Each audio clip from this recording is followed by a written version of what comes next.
Good evening. Please rise for the Pledge of Allegiance, led by Councilmember Carrie Budzinski.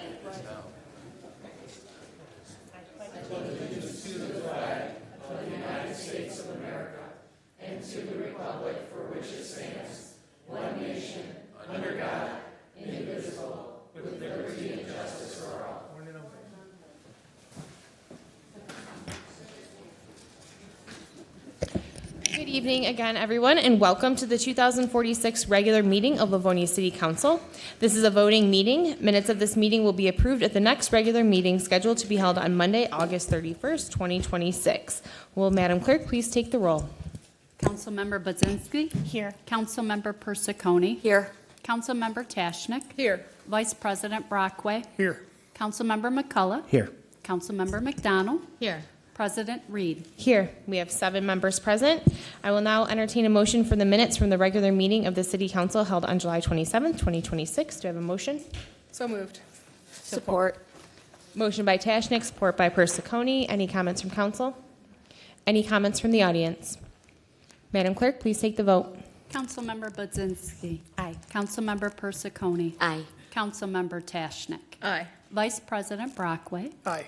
Councilmember McCullough. Aye. Councilmember McDonald. Aye. President Reed. Aye, and the minutes pass 7-0. We will now move on to audience communication. Council has set aside 30 minutes for audience communication for any items that are not on tonight's agenda. If you would like to speak, please come down to the podium.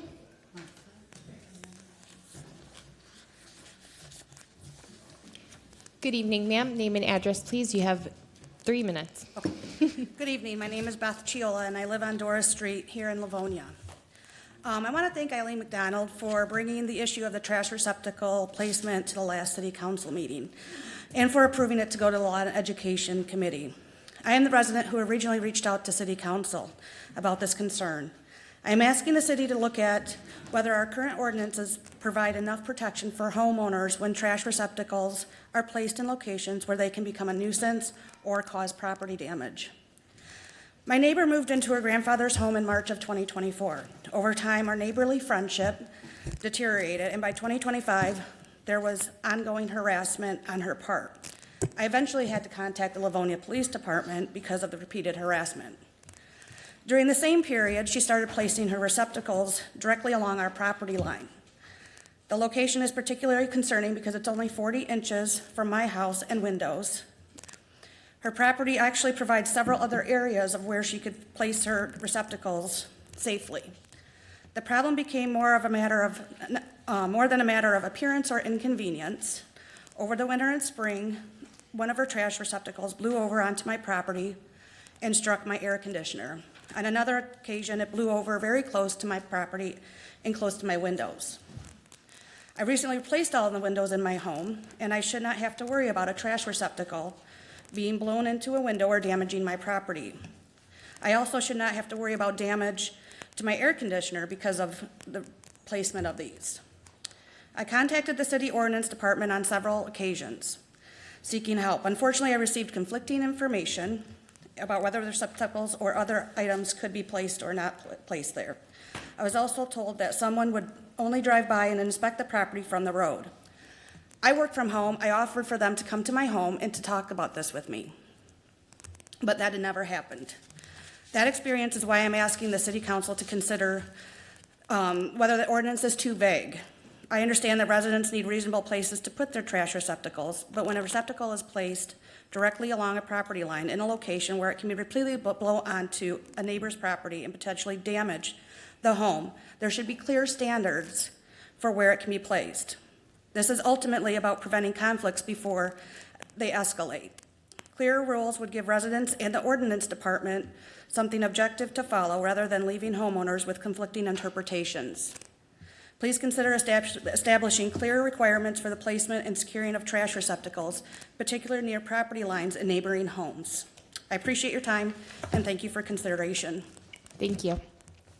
Good evening, sir. Name and address, please. You have 3 minutes. Oh, we switch back and forth. Thank you. Jackie was waiting.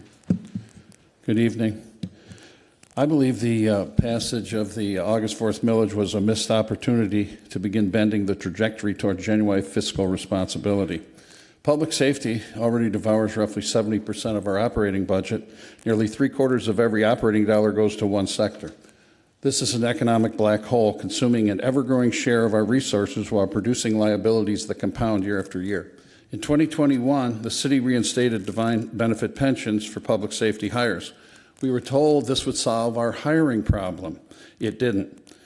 We are still told today we're about 30 officers short, and now we have the long-term pension obligation on top of it, 6% annual growth. Every year, public safety consumes a larger share of the budget, leaving less for roads, parks, buildings, infrastructure, and everything else. We've seen this movie before. Detroit didn't collapse overnight. When it filed for bankruptcy, it had $18 billion in legacy costs. Even today, it has almost $2 billion. It happened budget by budget, year by year, growing legacy costs, deferred maintenance, neglected infrastructure, until the financial burden overwhelmed everything else. And then there is the behavior surrounding the passage of this millage. I was personally attacked, publicly criticized, and targeted on social media by people associated with the very departments this millage funds. Let me be clear. I am a citizen, a taxpayer. I have a right to my opinions. I have a right to criticize my government. I have a right to question how my tax dollars are spent. I ask people to vote no because I believe this financial trajectory is dangerous. Attacking me personally was immature and counterproductive. It actually pushed people into the no column. If your argument was so strong, why are you so afraid of criticism? Questioning government spending is not anti-police, it's not anti-firefighter. It is called being a citizen. By renewing this millage without demanding structural reform, we didn't solve the problem, we postponed it. We funded today's operation by mortgaging tomorrow's solvency. The millage wasn't a victory, it's a cautionary tale. And if we refuse to change course, eventually the math will make the decisions that politicians refuse to make today. Thank you. Good evening, ma'am. Name and address, please. You have 3 minutes. Hi, Jackie Graham Carnes, Livonia, Oakview Street. And tonight I'm here actually representing the Epilepsy Foundation of Michigan. I am on their events committee. But more importantly, I'm here as a daughter and as a caregiver. My mom has lived with epilepsy since she was a teenager, and I have been her caregiver since I was 17. When you live alongside epilepsy, you quickly learn that it's so much more than seizures. It's the uncertainty, the fear of not knowing when the next seizure might happen. It's the appointments, the medications, the restrictions, the worry, and usually the loss of independence, and it affects the entire family. A few facts that you might not be aware of is the reality is that 1 in 26 people will be diagnosed with epilepsy in their lifetime, and 1 in 10 people will experience a seizure in their lifetime as well. That's why the work of the Epilepsy Foundation of Michigan matters so much.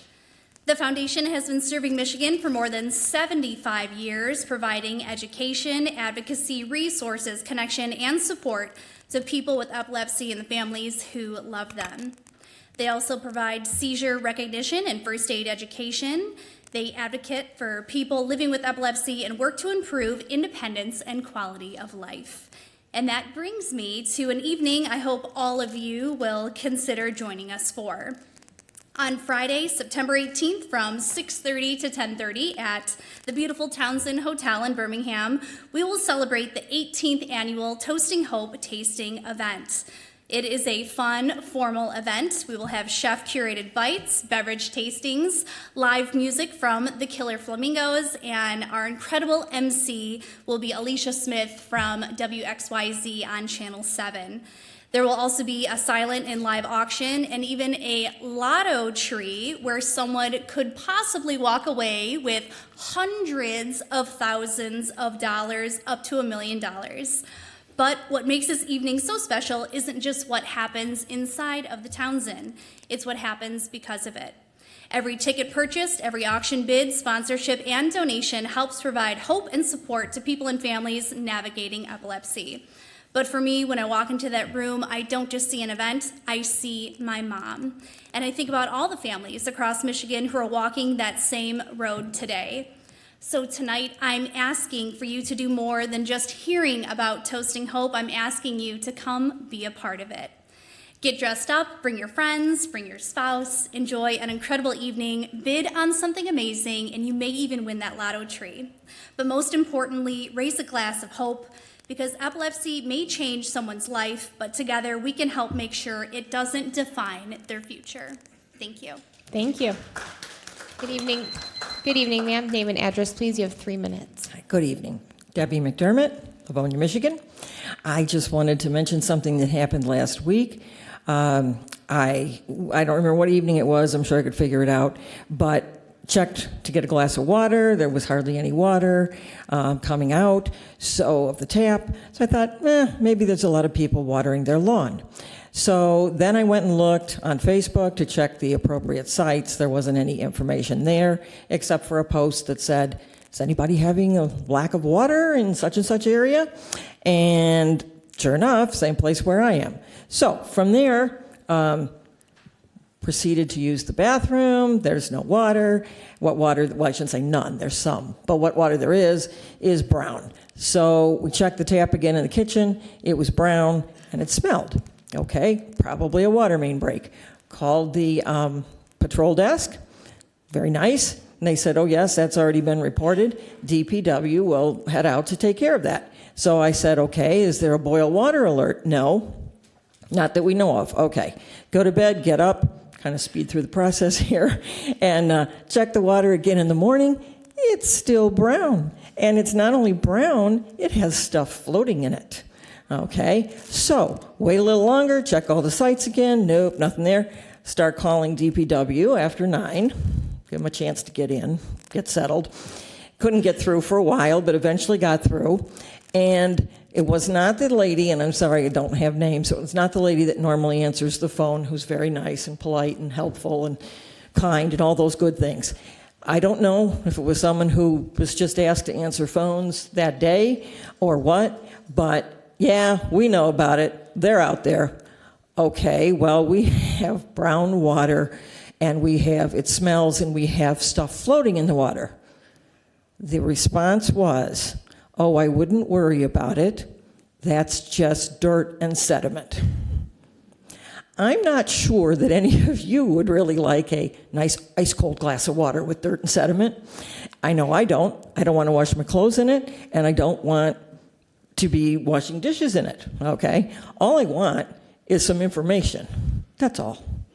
Okay? I understand water main breaks happen. That's not the problem. Okay? They happen. They need to be fixed. They might take X amount of hours. But just some information, and I think the response was totally inappropriate. But I don't know. That's just my opinion. So I just wanted you to know.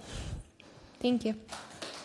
Good evening, ma'am. Name and address, please. You have 3 minutes. Good evening, Genevieve Lenore, 9063 Beatrice Street. I have a few things tonight. First, the Book 5 update to the Vision 21 Master Plan. I've made my interest clear in previous public comment, so I won't waste your time repeating myself now. But it should go without saying that I've been paying close attention to the process being used on the Book 5 update. When the Book 5 public hearing happened before the Planning Commission last week, people were caught off guard because the city chose, again, to only meet statutory reporting requirements with no genuine effort made to inform and educate the community. I sincerely hope that the city takes Commissioner Ventura's suggestion for a more robust community feedback, more like the original Vision 21 charrette process. Though I hope the city finds more effective strategies to encourage participation this time. I'd start by working with the less mainstream community voices and local outlets to reach people that leadership is struggling to please. Some of us can reach the frustrated majority, and we can help if you'll let us. My second issue is flock safety. I want to thank the City Council President for releasing the contract for public review. After reviewing it myself, my concerns extend beyond its common law enforcement uses. For example, the contract clearly states, customer grants flock a non-exclusive, irrevocable, worldwide, royalty-free license to use the customer-generated data for the purpose of providing the flock service. I'm not an attorney, but my understanding of this contract as written is that despite data controls offered as part of the flock protection features, we have legally agreed that flock can use the information collected for any purpose they define as necessary in providing their full range of services. The full range of service, which our contract does not fully define, and is offered to far more than just law enforcement agencies. Needless to say, I believe this contract and service deserve a lot more scrutiny from leadership. New technology is entering the market at a record pace, and it is challenging existing legal privacy protections, which were never built to consider it. We need to be able to trust that leadership is looking at these big tech contracts with our privacy at top of mind. I also think you should start talking about the police department soon, or people will be caught off guard when it eventually returns to an agenda. And I'd sincerely appreciate it if you could all impress on the administration the importance of stopping the water incursion in the Noble structure and ending the many years of ongoing blatant neglect of the only free-use community structure south of I-96, where about 20% of the population lives, separated by an industrial district and a freeway from where most of our tax money is spent. Thank you. Thank you. Good evening, sir. Name and address, please. You have 3 minutes. Frank McDermott, Rayburn Street, in the third world city of Livonia. We live in America. We do not live in a communist country yet, anyway, or some third world country run by a dictator. In America, the punishment is supposed to fit the crime. Unfortunately, that is not the case in Livonia. Steve King was charged with breaking and entering and trespassing at the Senior Wellness Center and the Recreation Center. The 16th District Court, in the crime of trespassing, decided that the punishment should be a $50 fine, which is a very minor fine. Trespassing is very minor anyway, but that's very minor even for trespassing. The City of Livonia, on the other hand, Recreation Commission, for breaking and entering and trespassing, banned Steve for life from the Senior Wellness Center and the Recreation Department. What did Mr. King do? He crossed over from the Senior Wellness Center to the Recreation Center. There was not a no trespassing sign. There was no barrier, fence, or gate. Mr. King walked into the Recreation Center, as did many other people, to look at the construction. There was no violence, no threats of violence, no property damage, and no sexual harassment. As I mentioned, no one else was charged. And many other people walked in to look at the construction. One of those people was Councilman Brandon McCullough. He walked in at the same time as Mr. King, and he was not charged. Obviously, we had selective law enforcement. I wonder what Mr. McCullough thinks of this, as I wonder, was Mr. King just charged in paper with trespassing, but really was charged with being Mr. King? I also wonder about another council person here, who I know believes in justice and doing the right thing, but perhaps is afraid of crossing Mayor Brosnan.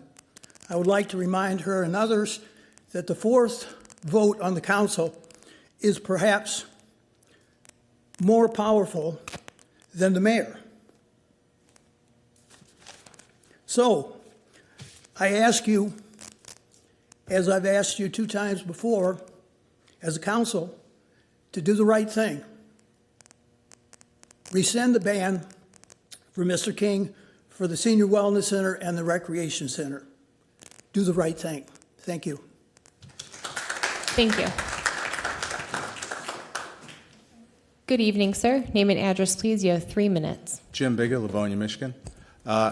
With regard to Book 5, when the City Council approved its release after the Planning Commission gave it to you, everybody acknowledged that there were problems with it and it needed to have some more comments. I believe, and maybe I'm wrong at my memory, but I thought it was said that it was going to have another public comment session and it was going to have another public meeting, none of which occurred. Last Tuesday, we attended the meeting at the Planning Commission, and that's when we discovered it was the final reading. Not only were the few of us in the audience surprised. So were the council, so were the commissioners from the Planning Commission. They also found out they had no comments. And after a lengthy discussion, all the commissioners went back and forth about how there weren't any comments, there weren't a whole lot of discussion, and I give the planning department, kudos for trying to explain what was being changed and whatnot, and so finally it opened up to audience communication. I stood up, Mr. Krasinski stood up, my wife stood up. We all said the same thing. We didn't know it was released. And we found out where it was released, and it was on the planning department homepage in a narrative. Nothing was ever on the front page of the city web page saying, hey, it's out there for public comment. Hey guys, are you interested? And I thought it was very interesting that Mr. Ventura said, everything's done by, public,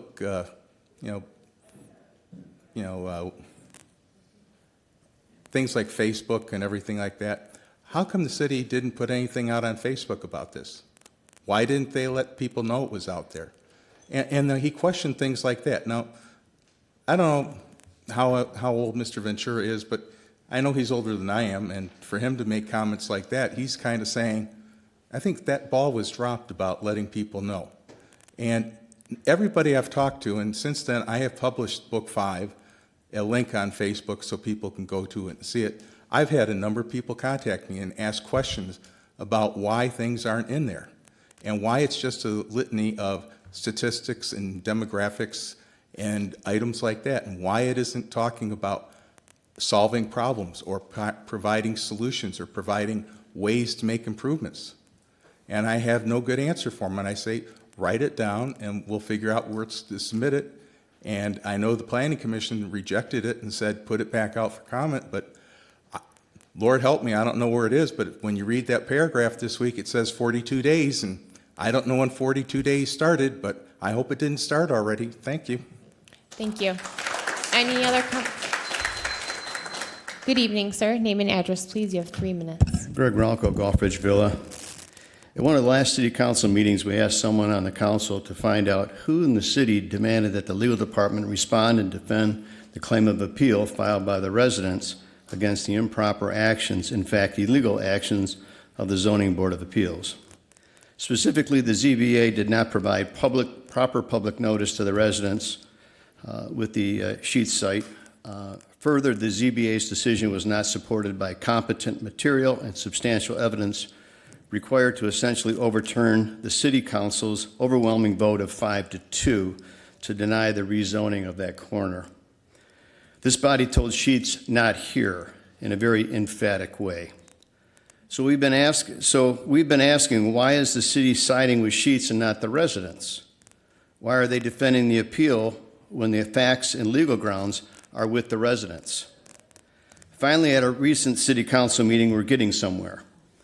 Mr. Brockway asked Mr. Goldstein, who, so to speak, pulled the trigger on having the city defend itself. Mr. Goldstein responded, if somebody challenges a decision of the city, whether it's a city council, whether it's a zoning board, whether it's the board or public body that makes a decision, if somebody challenges that in court, the law department defends that decision. Nobody directs us, nobody directs us to, nobody directs us not to. We defend the city when it's sued, period, thank you. This response is not accurate. The fact of the matter is that the city had a choice to respond to the residents' claim of appeal. Once again, it has the choice, not the mandate. In fact, Carter would have only acted upon direction of the city council and possibly the mayor, but he would not have acted independently. We said it before, it could not have been this body because months before you told Sheets no to that location. So where are we today? Well, the city still has a chance to correct the situation and get on the side of the residents, which is also your side, the city council's side. The city can consent to the relief we are seeking in the Court of Appeals. They can agree to resolve this by consenting to the relief we requested in our claim of appeal. The city should not be on the side of Sheets. We ask you to ask our city's legal department to stop fighting our claim of appeals. The City Council needs to direct the city attorneys to stipulate to our relief. I would ask that you send them a letter, a formal letter. We still have five of you that voted no, Martha, Brandon, and Carrie, and 2 that politicked on it for the last November's election, Patrick and Eileen. Let's take it back to where it started. Let the petitioner petition again and start again. It's time. Thank you. Good evening, sir. Yep. Name and address, please. John You have Schaefer, 3 minutes. Brookfield. Thank you, fellow Livonians, for bringing up the Book 5 issue. To the council, I'd like to say that I've been up here a couple times. I've been sitting in the audience, coming up to speak on the podium about transparency and about how upset the citizens are with the administration shoving things down the citizens' throats. This Book 5 thing was supposed to have more transparency, was supposed to have more openness, and that has not happened. When are we going to get that transparency? Because with this Book 5 coming out as it has, it's just more of the same administration going down the same road, and they've not learned that lesson. Thank you. Thank you. All right, this is going to be our last one, and we have another audience communication at the end. Good evening, ma'am. Name and Thanks. address, please. You have 3 minutes. Denise Micah, Livonia.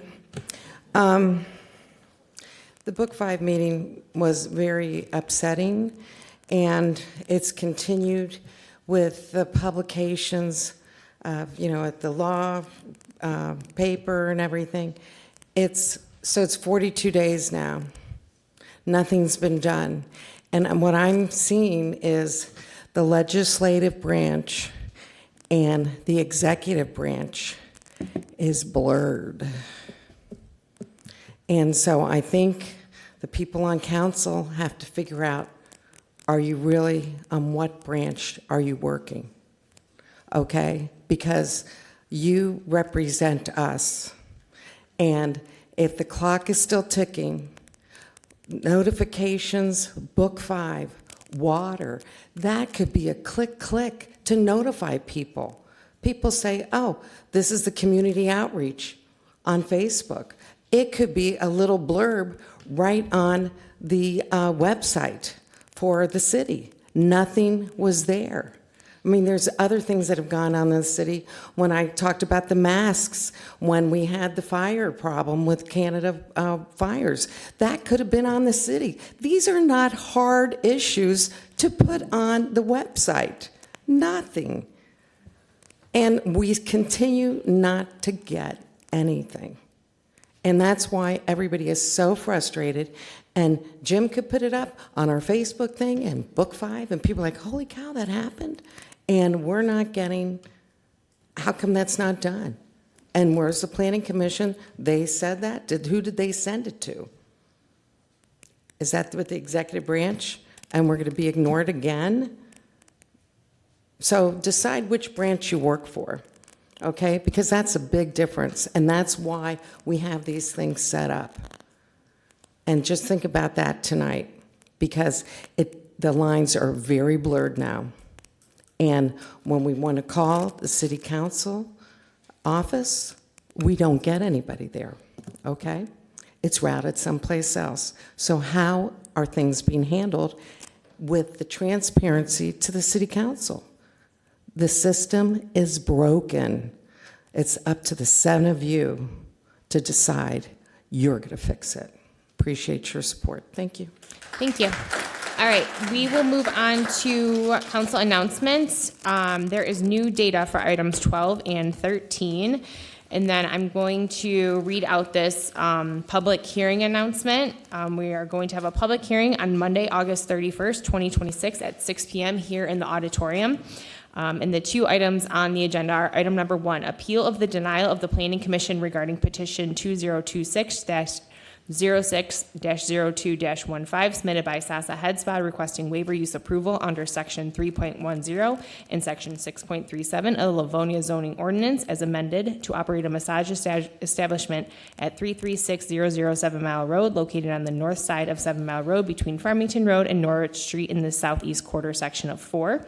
And item number 2 will be an application for industrial facilities exemption certificate. This comes from Katrina DeMoss, Beaver Aerospace and Defense Incorporated, and it's to expand all operations in support of the aerospace and defense industry, creating more than 20 qualified jobs for individuals located at 36555 Ammerheim Road, Livonia, Michigan, 48150. And that's in the Industrial Development Overlay District number 110. Again, this is a public hearing that is on August 31st, 2026 at 6 p.m. right here in the auditorium. And then I would like to offer the gavel. Mr. Brockway, would you like it? May I have the floor? Yeah, go ahead. Thanks. Okay, so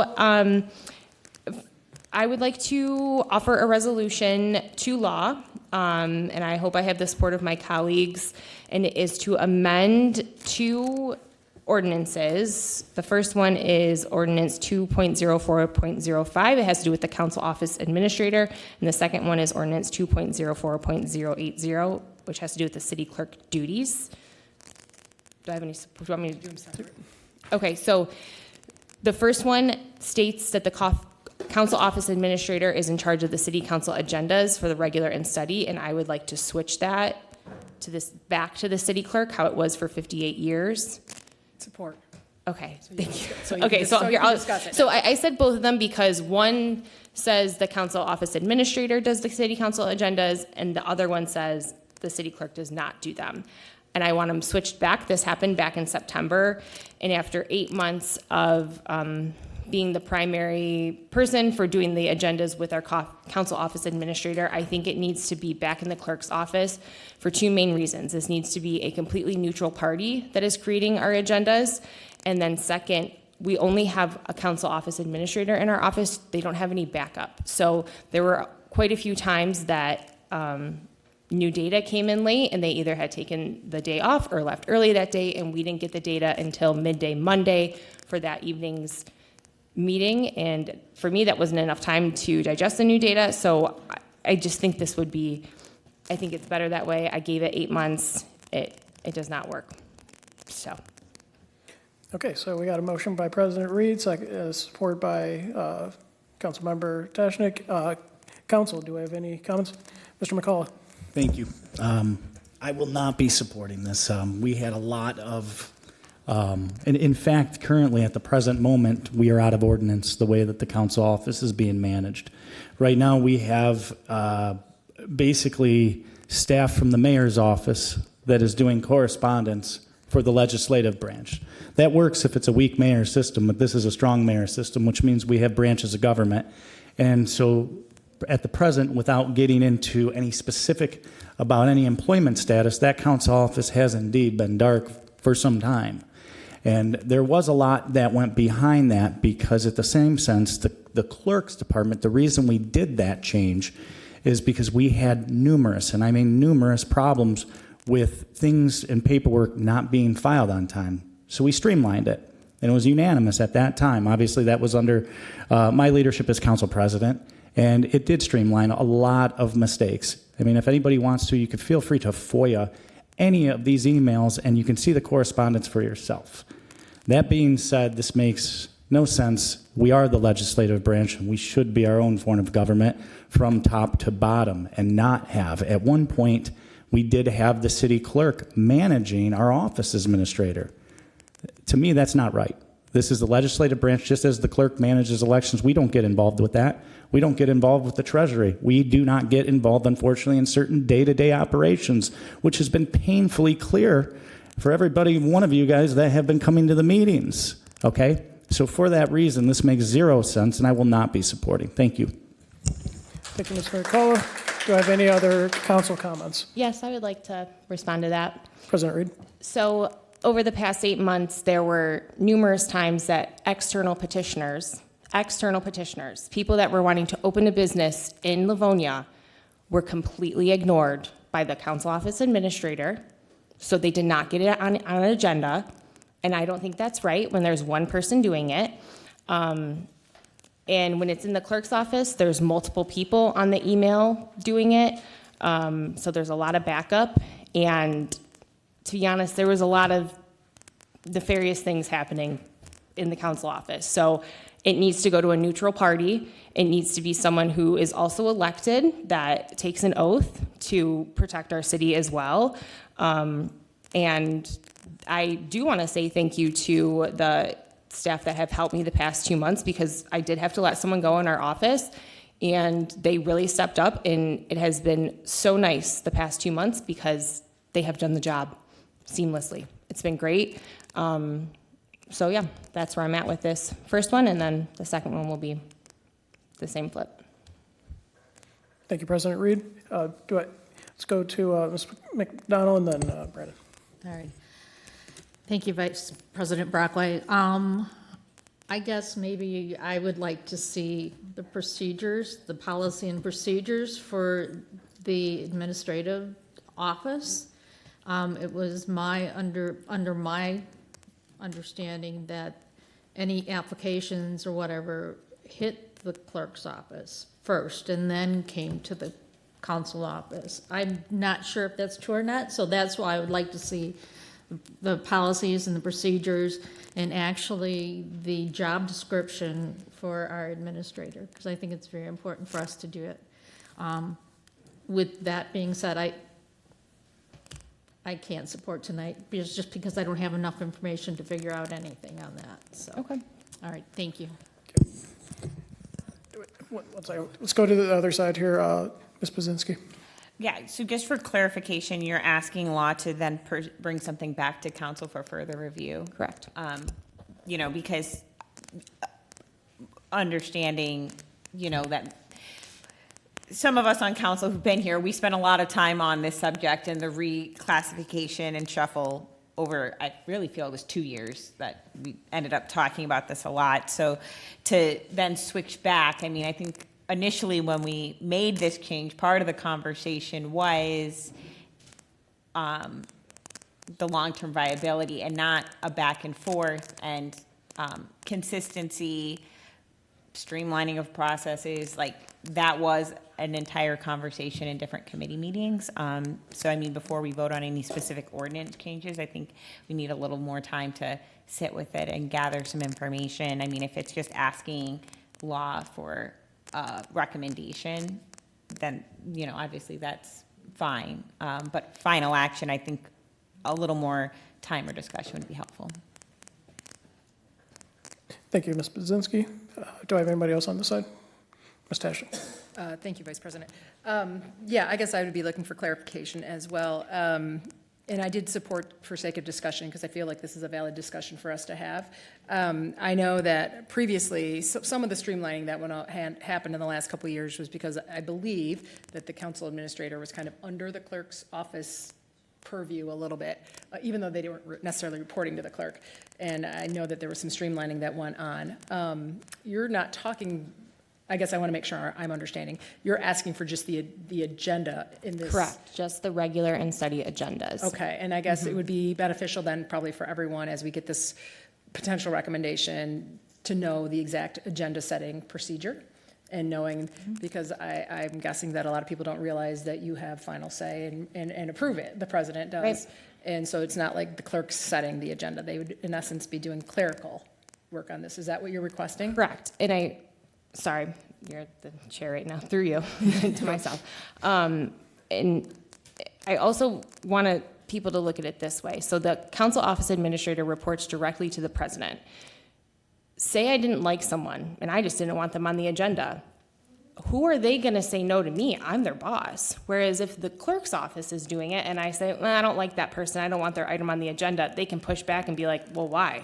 I think it needs to be completely neutral, and it's not when the person setting the agenda reports to the president. I just think this happened a couple times where it's not kosher. So what we're asking, sorry, can I ask? Go ahead. confusing. So I guess what I'm asking for clarification here is you're asking law to draft a potential look at this. Correct. And then that would come back before us, and then we will have a full-on discussion. Correct. Okay, thank you. Okay. Mr. McCall? Thank you, Vice President. All right, let me just, this kind of caught me off guard a little bit. So taking this back, because obviously as your council president for 2 years and then you hand the gavel over, if you go back in the minutes, I don't have the exact council resolutions, but many of you guys were in the audience, and I'd be happy to find this data. We had resolutions to both civil service and human resources or to get additional help in our council office because we had one full-time person. That was it. And so the person at the time, if they took a vacation, there was nobody there. And if anybody was here, I was begging and pleading for it. I even had the support of every council member. We were discussing this because we were understaffed. And it was really funny because we were making progress on that up until the December of when I lost the gavel. And then if you guys can recall, the very last meeting, Civil Service came back and said, I think it was in the minutes, that hey, we're just going to be looking at the program supervisor for an additional bump in pay. We were looking to promote. I mean, I can show on the record how many times that we were all supportive as a council with the way the program supervisor at the time was doing such a great job. And we wanted to promote that. We wanted to gain an extra staff member, so we had that. Because at one point, this office had a full-time, actually 2 full-time people at one point, and it was a director-level position. This is the legislative branch, people. This is not a weak mayor form of government. Legislative branch. And here's what really puzzles me is the council president is the one that approves the agenda. We're talking about the clerical. And so basically, I can tell you that one of the reasons we did this is because it gave our program supervisor the accountability to take from start to finish, get the approval of the elected official, which is the council president. That's why we get paid a couple extra grand, which is not probably worth some of the headaches we go into. But it's the council president's responsibility to approve that agenda. It is not a clerical program supervisor. All we wanted to do was then at that point hand it over to the clerks to legally post per the charter, if that makes sense to everybody here. We're talking, this person wasn't the council president. They were simply putting the agenda together, and at that point, I think it streamlined even in the clerks because Lori was just starting at that point too, and we were trying to figure out a way, even with law, and we met a bunch of times, to streamline process. This has nothing to do with saying no to people that want things on the agenda. And we've learned the hard way at certain times that it only takes 3 council members to put something on an agenda. So if a petitioner was upset, they could come and petition 3 people. I think everybody in this audience is very familiar with that. So when everything comes here, we did this for a reason, to make sure that the legislative branch was the legislative branch. And for that reason, this is absurd. And at least I'm happy that this is going on the record because this is not right. Thank you. Thank you, Mr. McCullough. Ms. Persicone. Thank you. Would the, through the chair to the motion maker, would the motion maker consider perhaps placing this in committee for further discussion before it goes to law? So since we still don't have the job posted because we have to go through the civil service process and all that, we're out of ordinance at this point. But I mean, we tried it for 6 months. It was chaotic. It didn't work. I called around to surrounding communities. It goes to the clerk's office. It's how it's done. I think it's a huge mistake to not have it go through a neutral party. I really do. I could show you examples of how things got sticky with the emails of only one person speaking with the petitioner. It's not good. Thank you, Ms. Persicone. Do I have any other council comments? And just for my clarification, so you're looking to have legal draft this, but we're going to discuss it more before it gets agreed upon. I have to agree. Okay. All right, thank you. Audience. Yep, in there. Thank you. Okay, so next up, we have audience communication for this item. You have 2 minutes. Let's go ahead and state your name for the record. Denise Micah. Wow, what a segue from what I was just talking about. Who the heck knew, right? Wow, I'm just shocked. Again, legislative body. I can't believe this. And then if it's so important, why haven't we posted the job? It's 2 months. 2 months. How come we didn't do that? Why? I mean, this is what I don't know, I'm just so disappointed. And I feel like a lot of people are not working independently and trying to help us, the people of Livonia, understand the legislative process. It should have accountability and transparency, and it doesn't. And it's just shocking to me that A, you haven't posted the job, B, all these issues going on. And I remember I was at that council meeting, I was trying to look it up real fast, when they talked about streamlining the process. And we talked about lighting and other things just tonight and said, yeah, we'll look at examples of what other cities do. But we shouldn't necessarily follow everything what every city does. We should see also what works best for Livonia. And who says we don't want change? If I can streamline a process, great, but as long as it's fair, okay? Just like other things that about buying, purchasing that I'm passionate about. And just pay attention to this. And I don't know how long it would be in committee. If it's really going to committee, I'm suspect on it. That's me, skeptical. Thank you. Okay, thank you very much. Go ahead, state your name for the record. Laura Shoemaker, Gulfridge Villa. This is really disappointing to hear, and I don't understand why this is even being brought up to even be discussed. Something is broke, which I believe you think it is, then fix it. Let's not change the whole system because you had an incident with a person. Seems like it was working all along, so let's get the right person. If you can't trust that person, then that person doesn't deserve the position. But to reinvent the wheel all over again because it's something that happened with what, I have to trust what you're saying, happened, then let's fix that. Let's put the right person in place. If you can't trust somebody, don't keep them. But to go back to something else that was done before, I just don't think is the right thing. And I do think that there has to be some separation of government here. And that's the way it should be. And I just disagree with this completely. I'm sorry. Thank you. Thank you very much. State your name for the record. Good evening, Jerry Karasinski, 1948 Bainbridge Avenue. A couple of things come to mind when we talk about this issue. So the first one is contingency plans. So the council had a person that was in the position with no backup. That's wrong, whether it's a business or a government entity. When we choose to make personnel decisions, we need to have contingencies in place. We need to know exactly what's going to happen when those changes are made. I'm not certain that this happened, only because I don't know anything about this, and I really don't want to know anything else about this issue. I suspect there's going to be other items that come up that we'll hear more.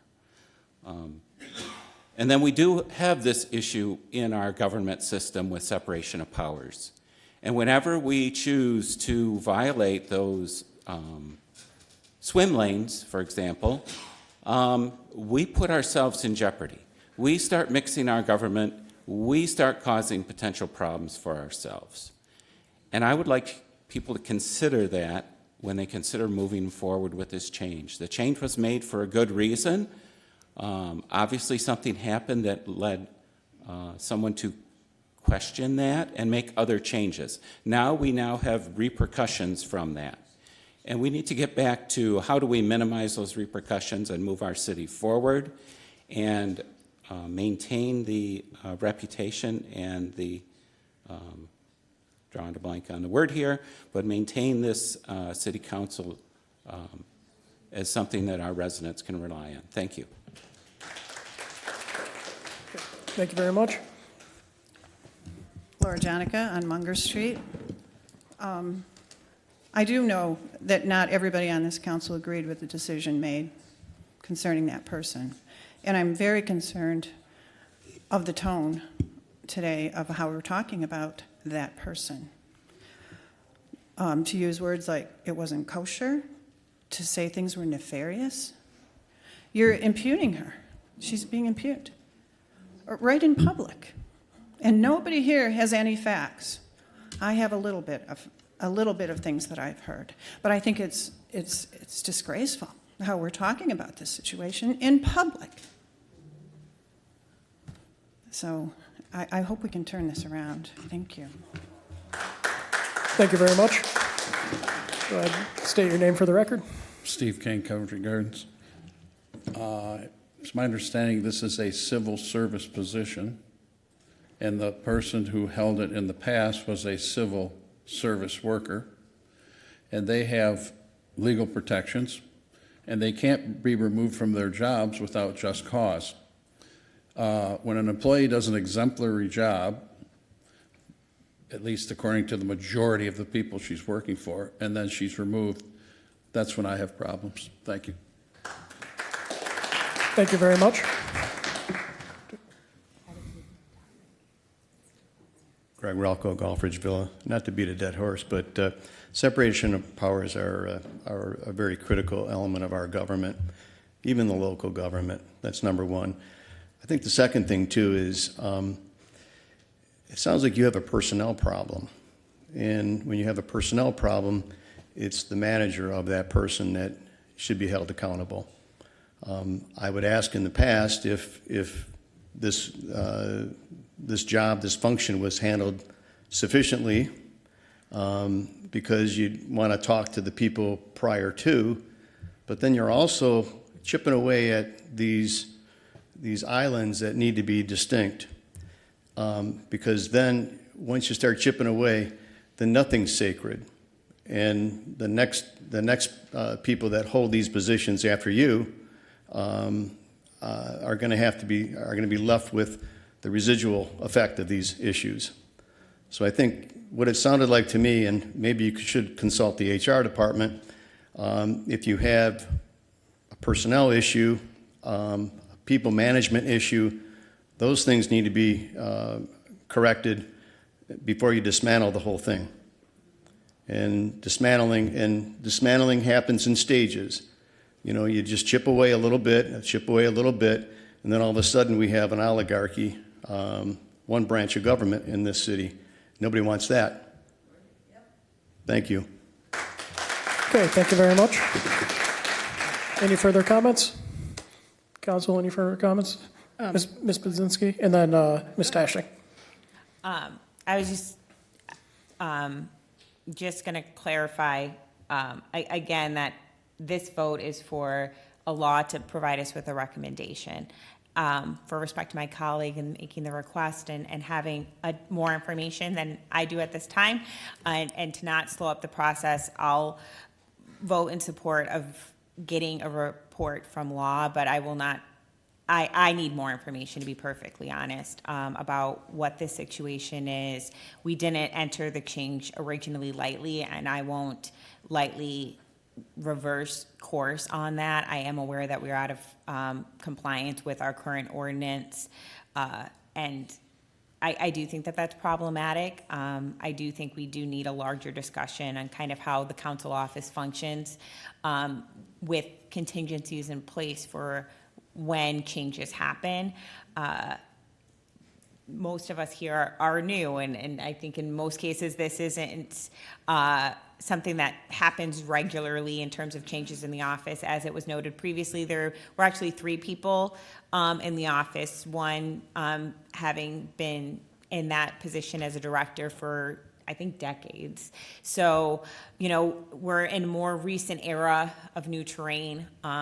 This is something that I also brought up during our previous meetings about this, in terms of how how does this function big picture? So to me, there are a lot of questions that need to be answered, and I'll work in between our meetings and when this is brought to us again to get more answers. But I just wanted to make clear my vote tonight. Thank you. Okay. Ms. Tashnik and then Ms. Persicone. Thank you. I think Councilmember Budzinski pretty much stole my thunder on what I was going to say as well. I did support for sake of discussion because I feel like this is a conversation we need to have, especially with a lot of new council members here.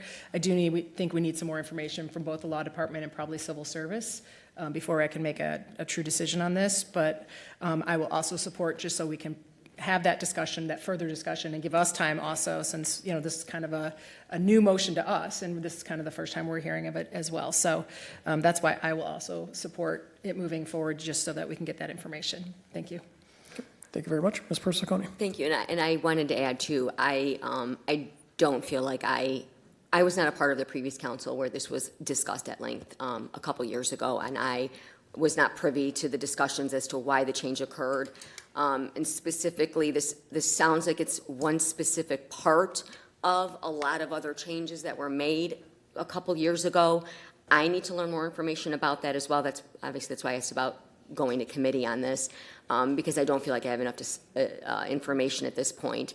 So I would be supporting this to gather the information so that when the proper comes to vote on the issue, I feel as though I have all of the information I need to make an informed decision, because right now I don't feel like I have enough information to make any competent decision for the residents of the city that I'm supposed to be representing.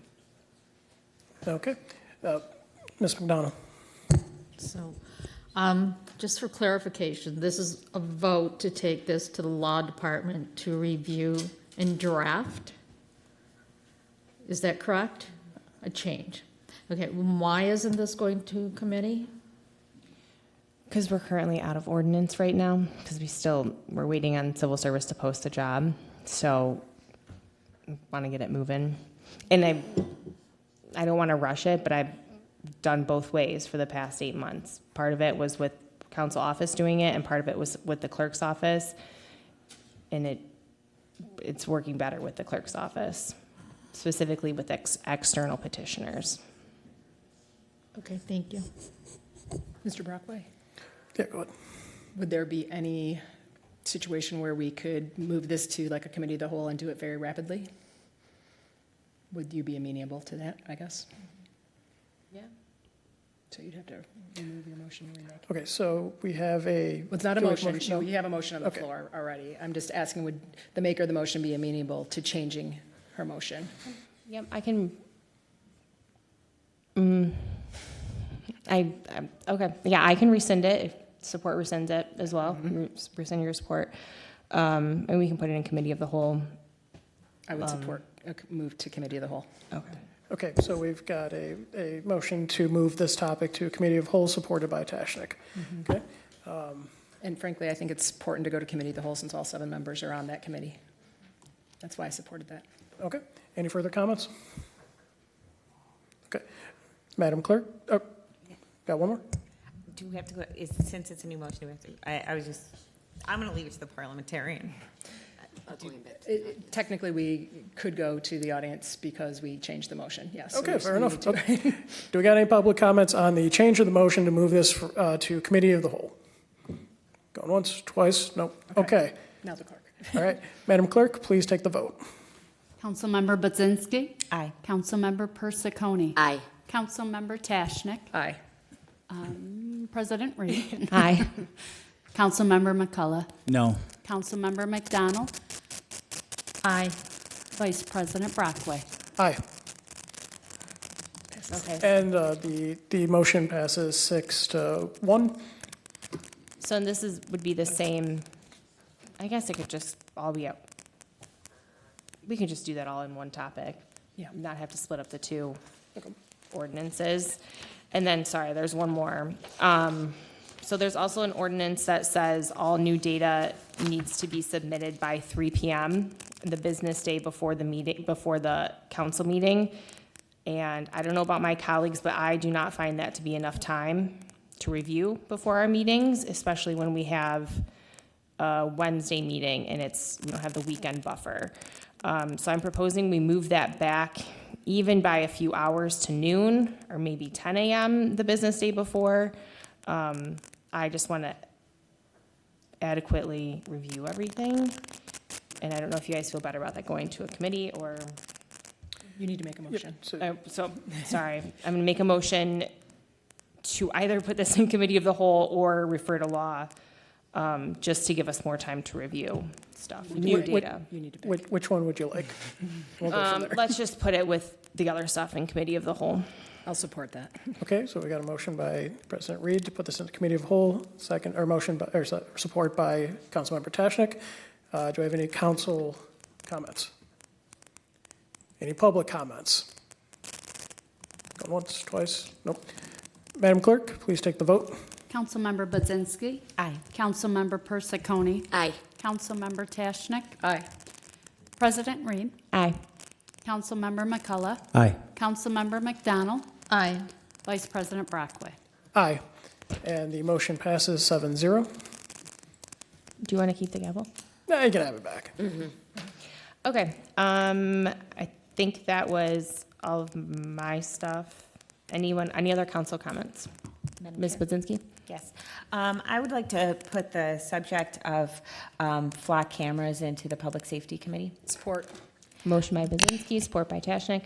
Thank you. As it was noted in a public comment earlier today, and a lot of dialogue online, locally and really across the country about flock cameras. It's something that we voted for last fall. It was not a public discussion within the community at that time. It is now. And so I would just like that opportunity to get an update from the administration about, what that contract looks like. One of the things when we were informed about it, it was that all the surrounding communities were using it and we were kind of like a blind spot, if you were. Now it's kind of the reverse. And so kind of seeing, how it's been implemented, how it's working, how effective it is. So I just want us to have that kind of public conversation officially that's going on the internet so that folks can feel most comfortable with what's happening here in Livonia and informed as well. Thank you. Okay, thank you. Any other comments from council? Comments from the audience? Madam Clerk, please take the vote. Councilmember Budzinski. Aye. Councilmember Persicone. Aye. Councilmember Tashnik. Aye. Vice President Brockway. Aye. Councilmember McCullough. Aye. Councilmember McDonald. Aye. President Reed. Aye, and that passes 7-0. Anything else, Ms. Budzinski? That is all. Ms. Persicone, anything? Nothing. Ms. Tashnik? No. Mr. Brockway? Nope. Mr. McCullough? Thank you. I know we had a resident come up talking about me potentially entering construction sites. I can tell you that, not to get into any specifics, but there is a protocol, and me personally have always followed it. If I didn't, I probably wouldn't be in a bad spot considering my relationship currently with the administration. Secondly, I can tell you that I actually had to petition to the law department to gain access to the Noble structure, and I'm still waiting. Well, our current city attorney, not Mr. Goldstein, so I'm going to give him a pass here, but our former was still in the process of creating some kind of a waiver that I could go into that facility, but at this point I did not. So I just wanted to address that. I know that there was a very pointed remark, but usually there is protocol that you do sign in. You have to wear PPE, you have a high-vis vest, you sign in, there's process. I can tell you that I've never, not once, followed that. Thank you. Ms. McDonald, do you have anything? I do have a real quick question. Mr. Taram, I asked at the last meeting if there was an update for the car wash on 6th and Haggerty, if the petitioner I know they're going forward on the project because the building is gone, but have they received access for the drive with the second driveway? And also, what's the status on the traffic light? Yep, go ahead, thank you. They have not gained access. They've attempted on multiple occasions to work with the adjacent property owner for that access point and have not been successful. My last conversation last week with Schoolcraft College representative is that the signal application is being reviewed by Wayne County right now. And that's a process that'll probably take a few more weeks. They're waiting for response back, new plans, so permits will be a while still for the signal, and then they'll have to bid it out, of course, and there's a lead time for materials, so all of that'll probably won't see any real action on the signal itself until sometime next year. One other question, what's the impact on the car wash if they can't get a certificate of occupancy? Because I know that was the condition that council voted on. That we'll just wait and see how it plays out in terms of timing, the construction project and everything else. All right, very good, thank you. Okay. All right, moving on to reports from the mayor and other city officials. We received communication from the Department of Finance dated July 23rd, 2026, forwarded various financial statements of the city of Livonia for the months of December 2025 through May 2026. We have received and filed that. And then we have an update from, oh, she's over there, okay. Erica Smith, Director of Government Relations. Thank you, Council President. Erica Smith, Director of Government Affairs. First, I would like to announce that the Human Relations Commissions hosted their first ever mental health fair called The Conversation, and it was surrounded around mental health and wellness. That was Saturday at the Bennett Library. We'd like to thank all the community partners that helped make this such a success, especially the ones that had presented during our panel discussion and presented on different topics such as trauma, depression, children back to school and how that can affect their mental health, drug and alcohol abuse, other substance abuse, and especially our own Livonia Police Department and Higuera Cruise Clinic, Recovery Action Network, Starfish Family Services, and I think I'm missing someone. Nope, that's it. So there were a bunch of other smaller groups as well that played a huge role in the different fairs, the tables. So it was a good turnout, and we look forward to the next one. The next thing that I wanted to present on was during the last council meeting, a resident made some inaccurate statements, and I wanted to correct the record on that. A resident insinuated that the Community Policing Competitive Grant Program received by the Livonia Police Department could not be spent on food for the CPA dinner unless given express permission. The MCOLS, which is the Michigan Commission on Law Enforcement Standards grant application, says specifically that the Community Policing Competitive Grant Program provides funding to law enforcement agencies for community policing grants that develop collaborative partnerships between law enforcement agencies and the communities that they serve. This grant was not, as erroneously stated during the meeting, that money Livonia carved out during its COVID relief allocation. This was originally ARPA money, yes, but however, it was money that the federal government had left over and sent to the states, which was then distributed to MyCols, which is the state program. That money was then distributed via competitive grant applications, and the city has spent its ARPA money a long time ago. So every purchase under the city's approved grant is reviewed and approved by the MCOLS board. And the LPD grant application specifically says that the grant funds that will be utilized to support and enhance police community outreach programs, enabling the department to expand and diversify its initiatives. Some funds will also be dedicated to purchasing and or renting equipment needed to host events. Other funds will be used to purchase educational materials, safety equipment, food, and other promotional items that are significant to the community outreach event's success. Additionally, approval is being sought to pay for food and promotional items. So that is all. Just wanted to correct the record. Okay, I actually have a follow-up question for you and Mr. Tormina regarding Book 5. So I just want some clarification. So how was the public hearing publicized for last week? Do you, either of you know? I do not. Do you, Mr. Tormina? Well, the announcement was made by the Planning Commission. We have to go back and take a look at how the plan was actually made available on the website. Okay. And we're going to correct that and make sure that going back to the Planning Commission, there's a significant allowance for public review and comment, and then we'll talk with our communications department about other ways of making the plan available through social media. Okay, thank you. So now we're all on the same page. Thank you. Thank you. Okay, moving on to the consent agenda. Items 1 through 7 on the consent agenda will be voted on as one item. These items were previously discussed at the study meeting that took place on July 27th, 2026, and determined to be non-controversial. Do I have a motion? So moved. Support. Motion by McDonald, support by Tashnik. Any comments from the audience? Good evening, sir. Name and address, please. You have 2 minutes. Steve King, Coventry Gardens. I was request to waive sidewalk requirement. I know there's a push to make Livonia more walkable and more bikeable, and these come forward. I've seen at least 20 of them come before the council. And if you Google these addresses, you'll see there are sidewalks in that area. One is a brand-new home under construction.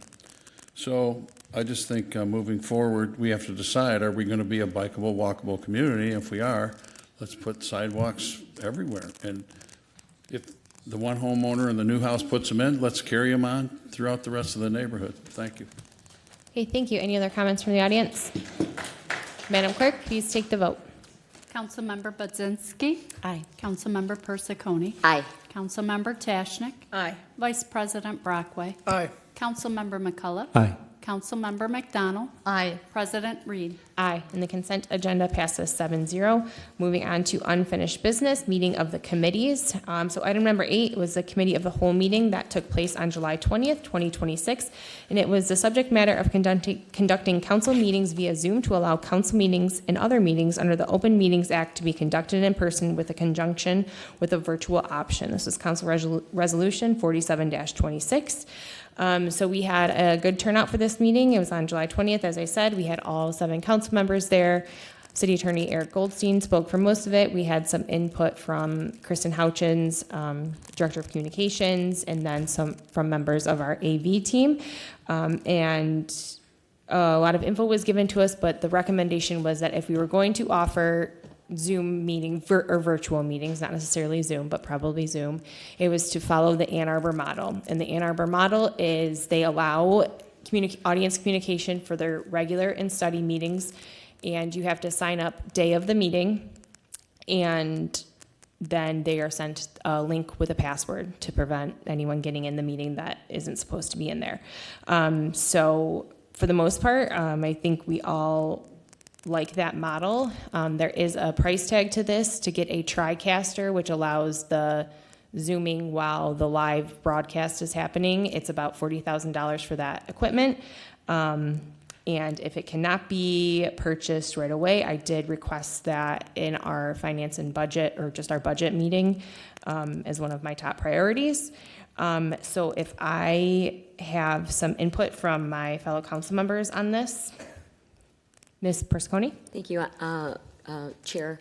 I would be happy to make a motion at this time to ask the Law Department to start drafting an ordinance that would allow virtual attendance to regular and study council meetings that follow the Ann Arbor model with many of the safeguards that were discussed in place. And I think that's generally what we mean by when we say following the Ann Arbor model. Support. Okay, motion by Persicone, support by Tashnik. And I did want to add, as we're saying regular and study, I'm not saying these are the only ones that we're going to have. We're going to start here, see how this goes, see what kind of tweaks and changes we need to make, and then who knows where we can go from there. So any other comments from council on this one? Comments from the audience? Madam Clerk, please take the vote. Councilmember Budzinski. Aye. Councilmember Persicone. Aye. Councilmember Tashnik. Aye. Vice President Brockway. Aye. Councilmember McCullough. Aye. Councilmember McDonald. Aye. President Reed. Aye, and that passes 7-0. And then is there any other comments from council on this one? Did anyone read their attorney notes? We could have another resolution out of this one. No? Okay, well, that's a bummer. Okay.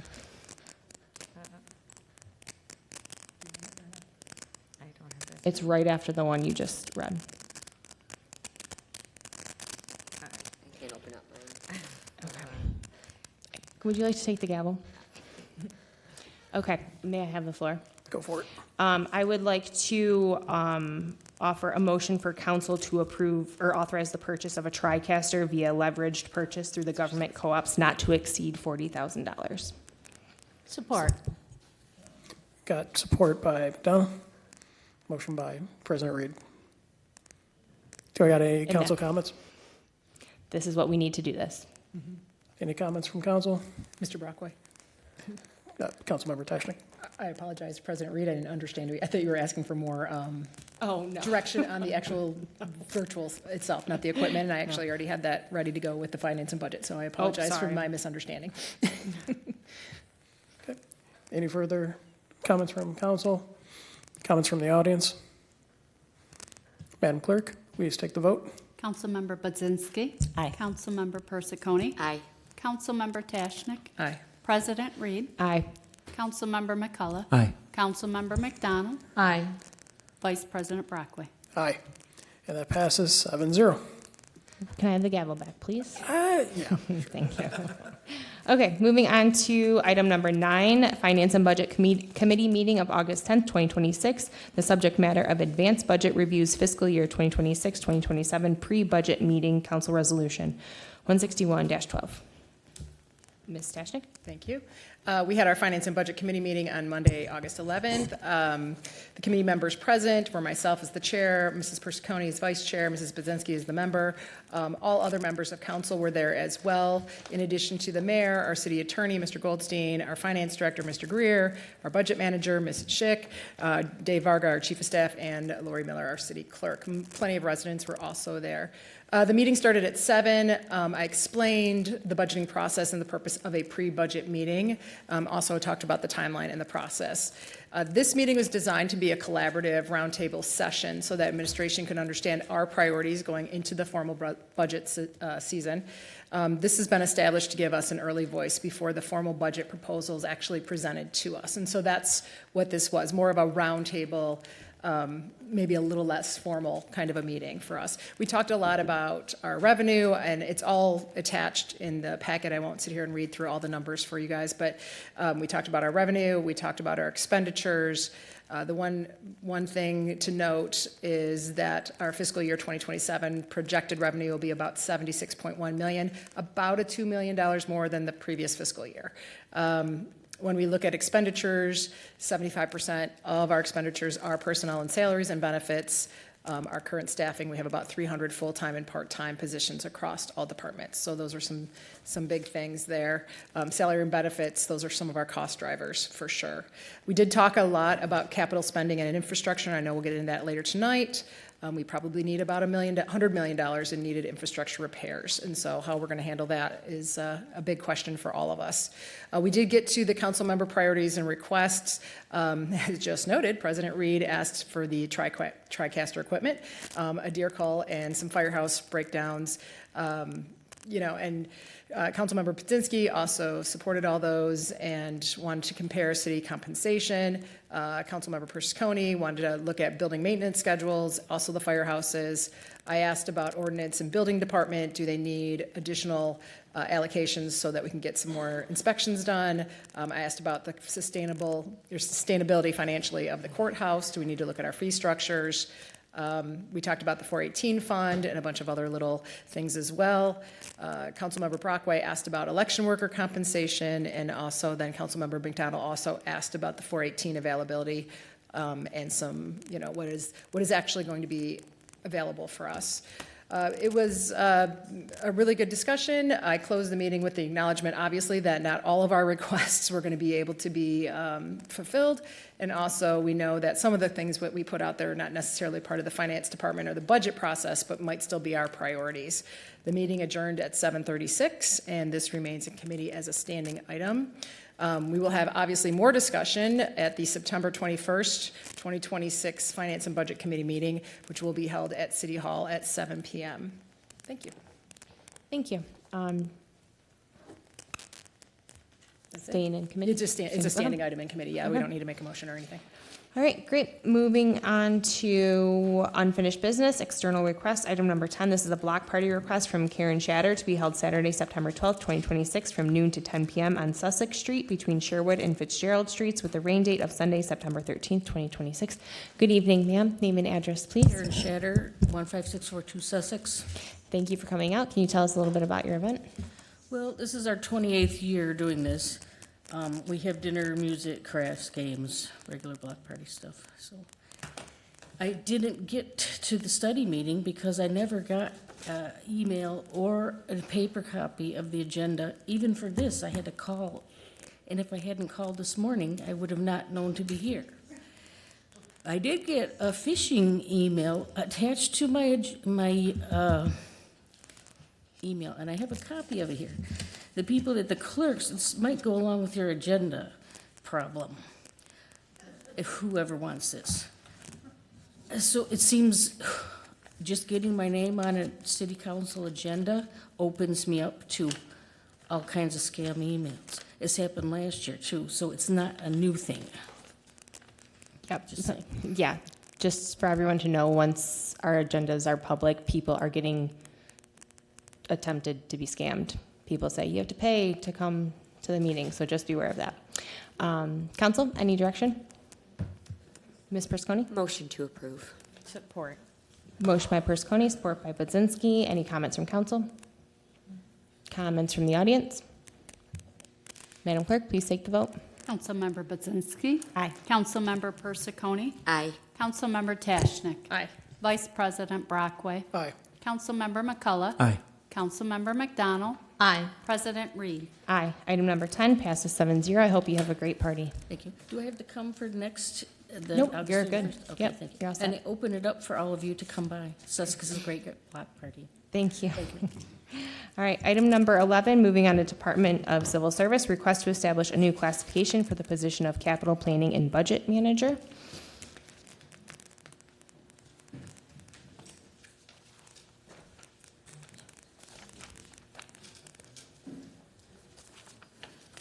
Good evening. Good evening, Council. I'm Janine Leibel on behalf of Civil Service. I have Benjamin Greer, our Director of Finance with me.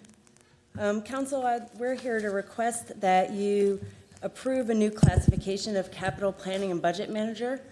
The job description for that classification is that the Capital Planning and Budget Manager supports the development and execution of the city's capital improvement plan, working closely with the city departments to maintain and improve city facilities and infrastructure. Sorry, I'm a little bit winded for a second. This position is responsible for assisting in the planning, in the planning, coordination, and tracking of capital projects, ensuring they align with the city's financial goals and priorities. The Capital Planning and Budget Manager also identifies potential funding sources, such as grants and bonds, and works to secure these funds for city projects. The position reports directly to the Director of Finance and works collaboratively with the departments to support capital funding priorities, develop, analyze, and monitor the annual budget. The Capital Planning and Budget Manager will coordinate with the building maintenance manager to ensure that the approved capital projects are completed effectively and within budget. Thank you. Mr. Greer, did you want to add anything, or do you want us to jump to council questions? No, I just want to add that this position that the new position and classification is combining two budgeted positions in the department, and I feel that it can be done through one person. Thank you. Council? Ms. McDonald? Thank you. My question is, what kind of qualifications, other than accounting, will this person have in reference to building processes and such, and plans, and what are they going to do with those type processes? From what I'm seeing, I don't see any of that. So if you could give clarification, that would be helpful. Oh, sure. As you can, it was in the packet that you all had. You can see that what we're looking for is someone who is currently employed in the city of Livonia's accounting, water accounting, or finance department, have regular status as an accountant 2 or above, possess a bachelor's degree from an accredited university or college with a major in accounting, finance, economics, or related business field with comparable research and analytical focus, have at least 5 years of experience in governmental accounting, and have at least 5 years' experience working with the City of Livonia's Enterprise Resource Management System. In addition, we are asking that they have some experience with the budget as well. Okay, but nothing with construction projects or anything of that nature? This person is in charge of the budgeting and financing of these projects, not with the actual execution and doing of the construction work. Okay, so how are they going to know if an expenditure is in line with what the project entails? Part of their job responsibility and work stream would be to make sure that the bids and that the proposed workflows fall within the correct budgeting. Okay, thank you. Madam Chair? Oh, sorry. We'll go Mr. McCullough, then Ms. Tashnik. Thank you. Through the chair. So I guess you bring up a good point. I mean, so obviously capital improvement, there's many different departments that throw out capital improvement requests, and I'm just trying to get my arms around, this person would just facilitate the CIP planning. Each department would still be responsible for providing estimates and, in some theory, timing and costs for every CIP project. So this position will have no oversight to the actual scope that would go into said CIP, correct? Well, I think there's more than one question I'm going to answer there. I think that the component that will be putting the projects into motion is our buildings maintenance manager through DPW. When any department head has a project that needs fixing, they put in a work order that goes to that person in the DPW department. So the building maintenance manager for facilities management would handle those, would then come propose those in the capital improvement process, and then get budgeting for that if it's available. All right, so if I may, still taking it a little bit, so is this position just for facilities management capital improvement projects? This wouldn't manage, say, water and sewer, say, police, say anything that would be considered a capital expenditure, or even a service improvement? Or I'm just trying to get my arms around it. If this was just for facilities management, then it should be identified as a lot less, because there's obviously certain government restrictions for water, for fire, for police. So this position would not oversee the capital improvement projects for, say, engineering, water and sewer, public safety, housing. They would oversee the projects relative to funding and timing. They would not oversee the day-to-day No, input of I this get project. that, but And they would. This person's also responsible for the budget as well, so it's not just a one. But it would be all it would be all capital improvement projects for the entire city, or no? All of the capital improvement projects that would be budgeted or would require funding For the entire city. for all of the city's properties, is my understanding. Wait, so properties, or I mean, a capital improvement could be identified as anything in some theories over $30,000 would be a capital, depending on how any of the resources would be funded. I guess I'm still, I'm just If I can confused. read it from the packet for you. No, and I for the did. I'm just- education, well, in the packet, it says that they support the creation and management of the multi-year capital improvement plan by helping identify and prioritize capital needs and funding resources. So from that perspective, that's what they oversee. So it relative to would be the individual projects. entire city, all capital improvement you're giving me the definition. I'm trying to answer your questions. Okay, so is it buildings, or is it, so water and sewer, so or engineering, we've got road development projects. Is this person going to be managing the capital improvement engineering road program from a funding source and management side? Not day to day, but the funding and, in some theories, the dollars and cents. Yes or no? That's the question I'm asking. I appreciate your question. Thank you, Councilmember McCullough. Relative to if the funding resource and capital needs are there, this person would go through that approval process.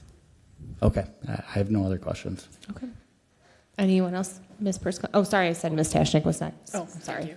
Okay. No, go ahead. So just so we're clear, the building maintenance manager is going to be overseeing our maintenance plans, our needs, reassessing issues, any capital expenditures, not the money part of it, but I mean, looking at the projects. Yes. Whereas this position, the capital planning and budget manager, the CPBM, if I said that right, they're going to manage more like cost projections, prioritizing the needs, looking at the fiscal impact of all of this. That's correct. So they're going to work hand in hand quite a bit. Yes. Okay, so then, right now, we're kind of being reactionary from a budget standpoint. Correct. And so this will allow us to kind of coordinate and budget, not only for maybe fiscal year '27, but going forward as well. Yes. That would be the goal, the long-term planning for this. The goal would be to have long-term planning. Okay. And then meanwhile, this building maintenance manager, which we already have in place, just put in place, is going to be taking care of all the list of capital items that have to happen. And that could include buildings, but that could also include, I don't know, dump trucks. I mean, assets, right, for the city? So then, moving forward, that decision process is going to be kind of between them working together on all of this. Correct. Okay, I just want to make sure that I've got this correct as well, because we've gone around and around with various iterations of this position, so I want to make sure.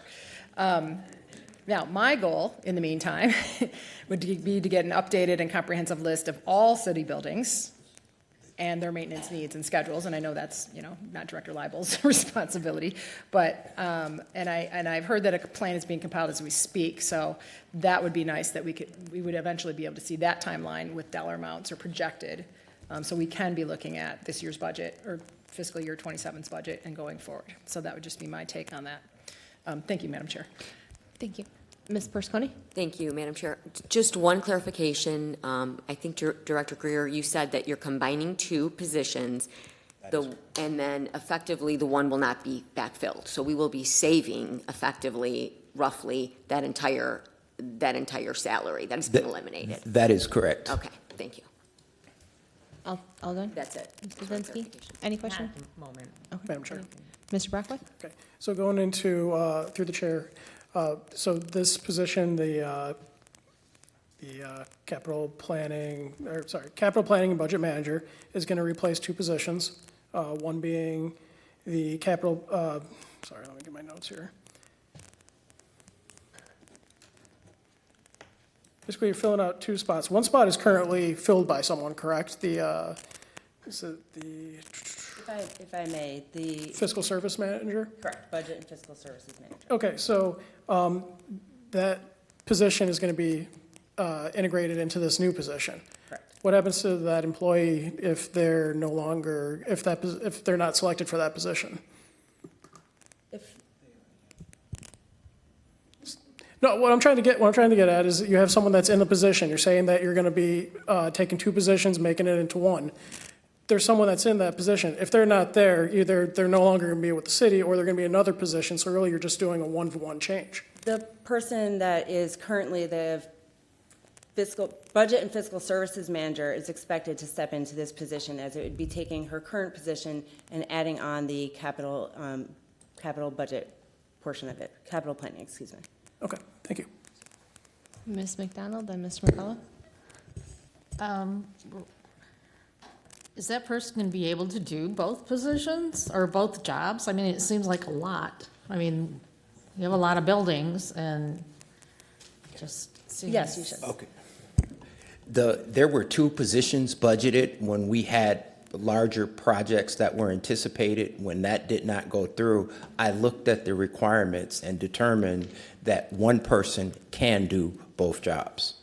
Okay, one more question. So who's going to do the oversight for the capital improvements for the buildings themselves? Not the accounting portion of it, but who's going to be that person that's going to be oversight on our building improvements? The person who oversees is the building maintenance manager / facilities management, and they operate out of DPW.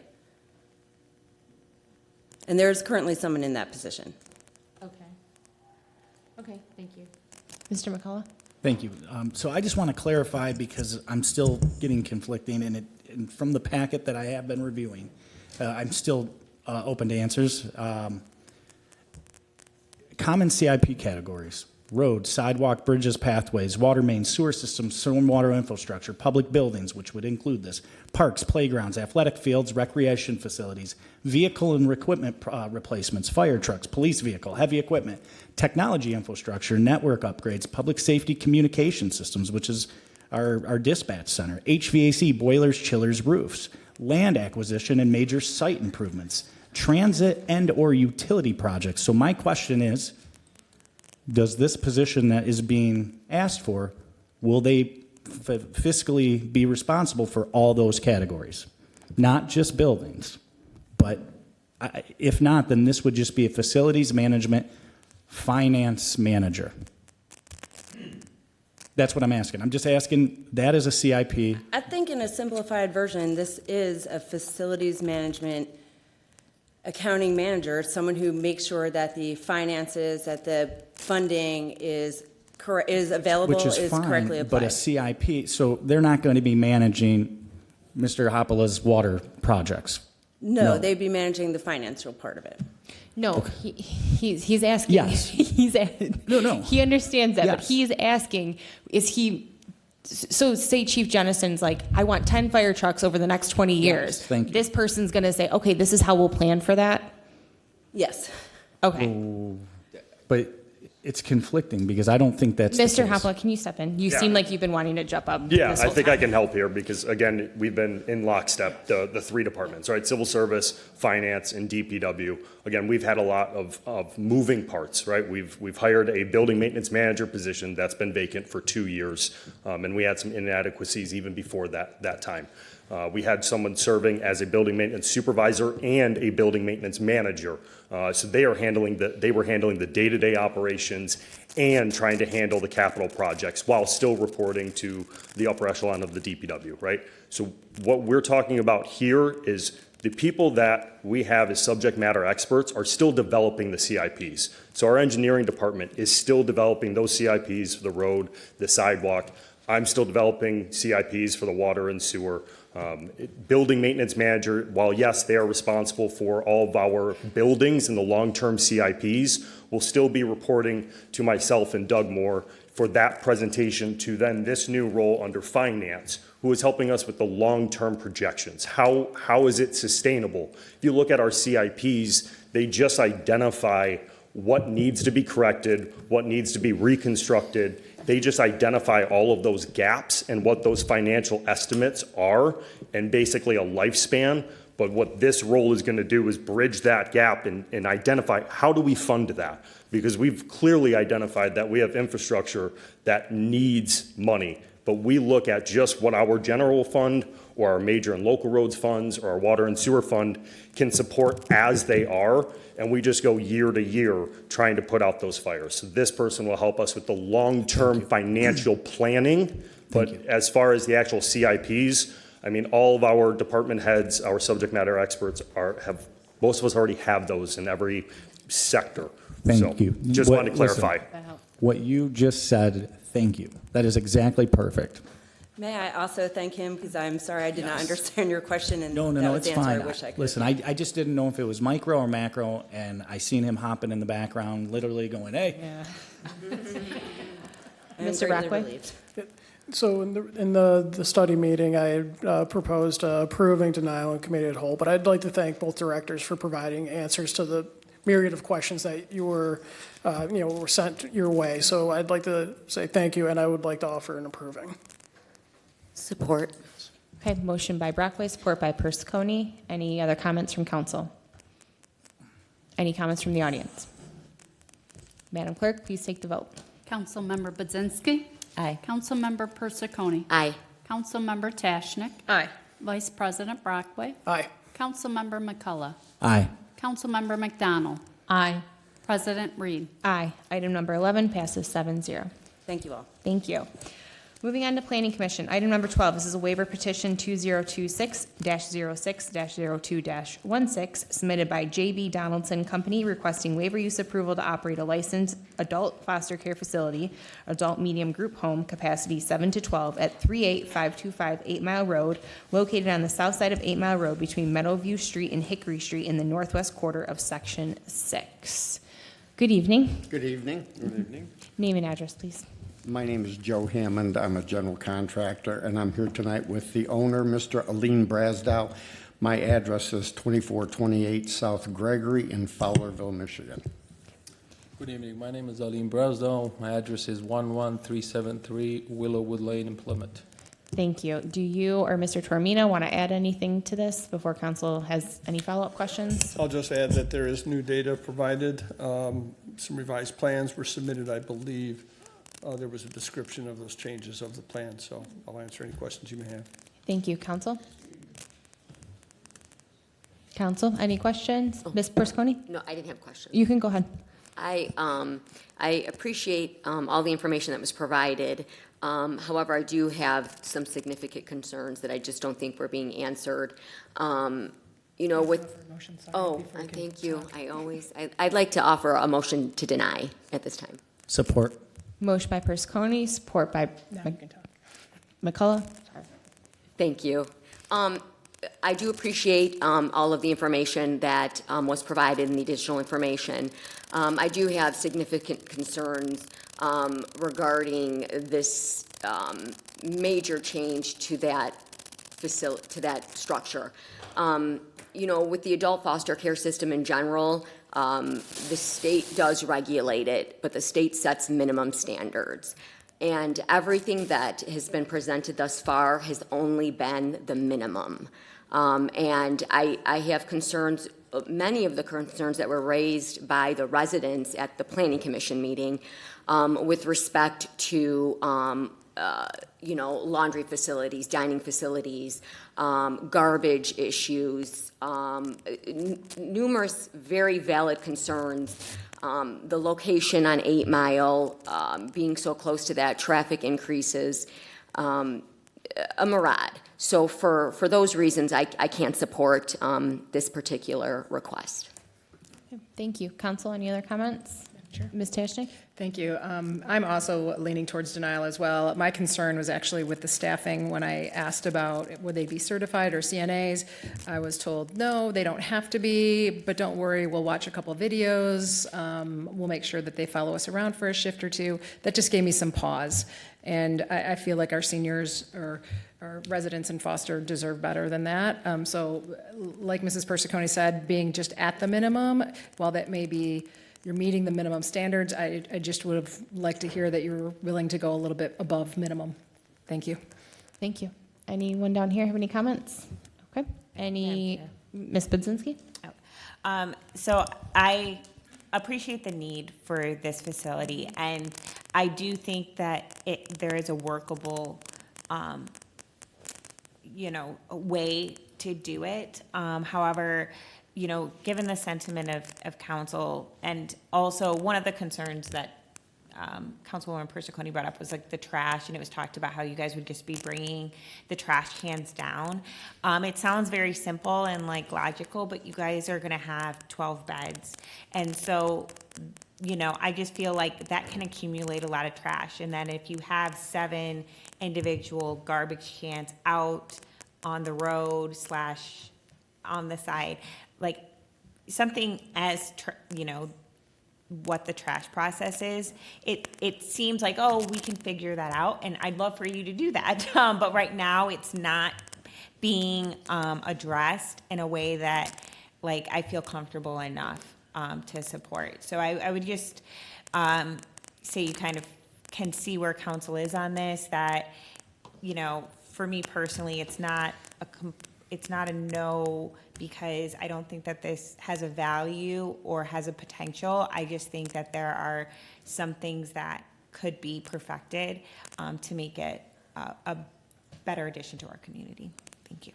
Thank you. Anything else from council? Okay. Anything from the audience?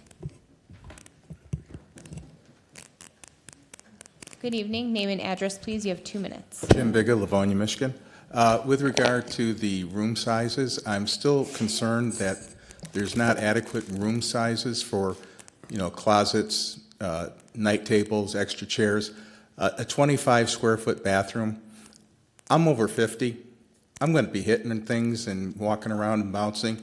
And if I'm over 70 and have issues and I'm not quite wheelchair bound, it's going to be awfully hard getting around and getting in there. And I've looked at the handicap assist bars and things like that.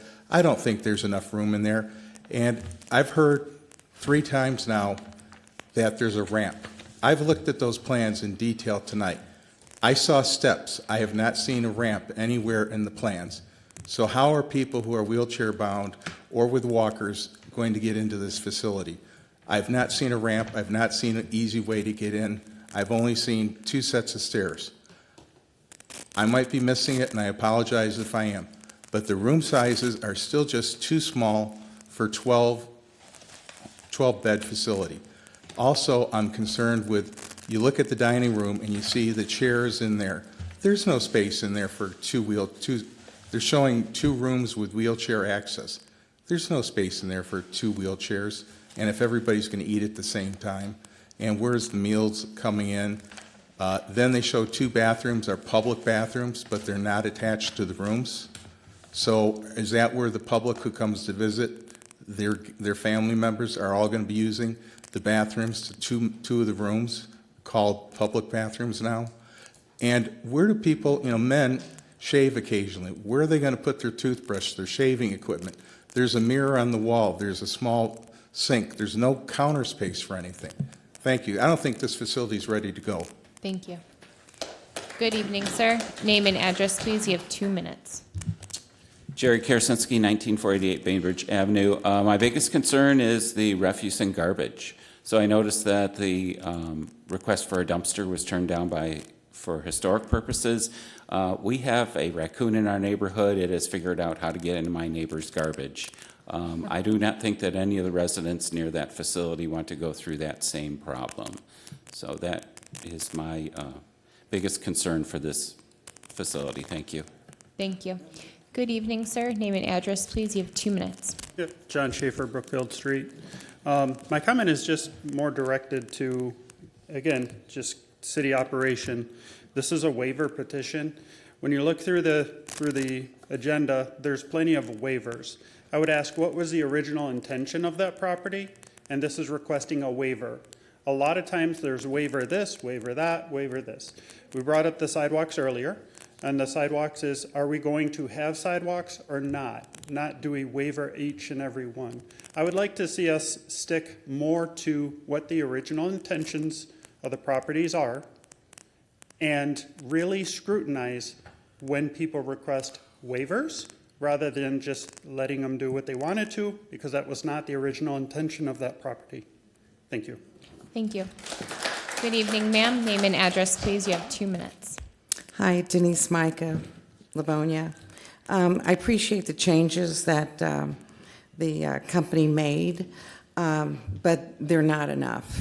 And they have another facility that they manage or built, and it's just, I looked up what the ADA regulations were for Michigan, and for a bathroom, its minimum is 35. All the rooms have powder rooms, as I would call it, because it's just a sink and a toilet, and they're only 25 square feet.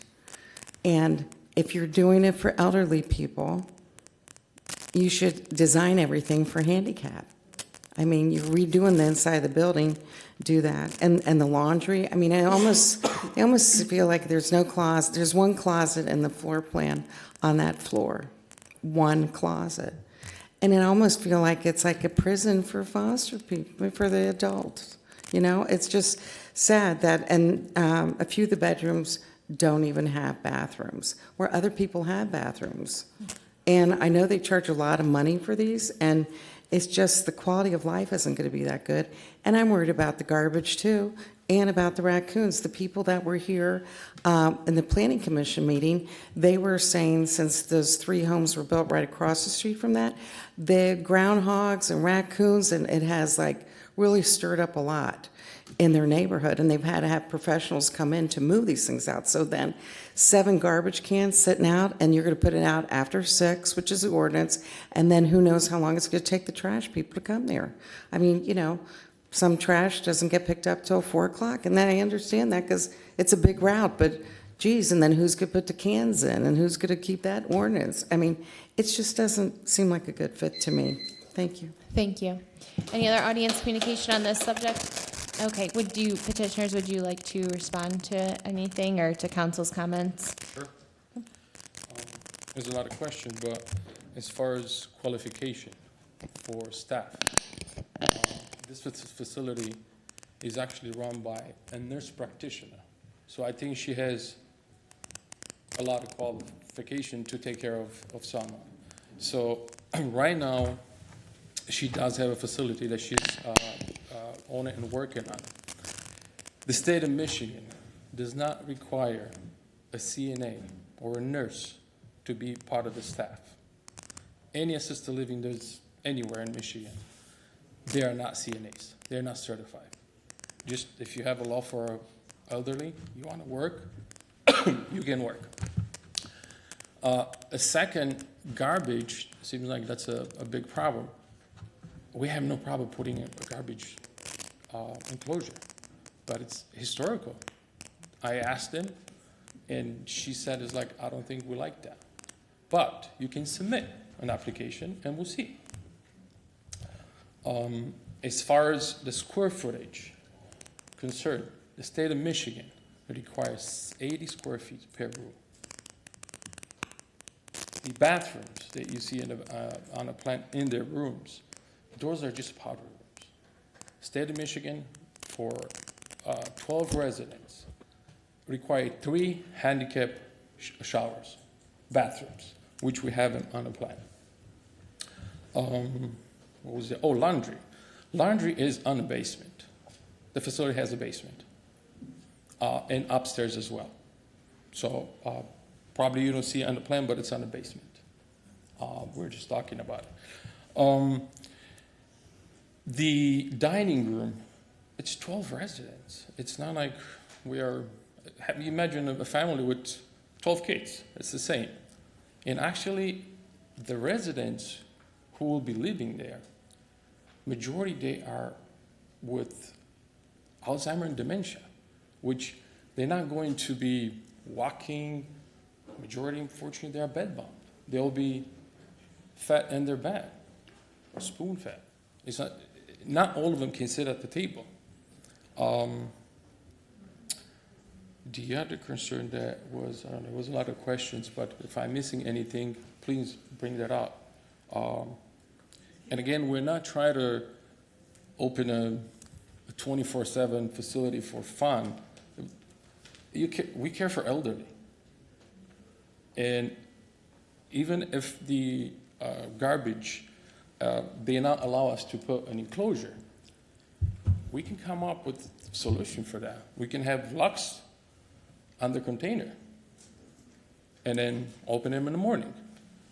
24/7 staff, 4 caregivers per day, 2 per night. Again, and it's run by a nurse practitioner. She's hands-on. She was here at the last meeting. I wasn't here. So the traffic actually is way less than before. Having a doctor office, it's 124 per day minimum, plus the staff. With 12 residents, I wish every single one will have a visitor today per day, but no. Maybe once a month, maybe once a week, depending on the family.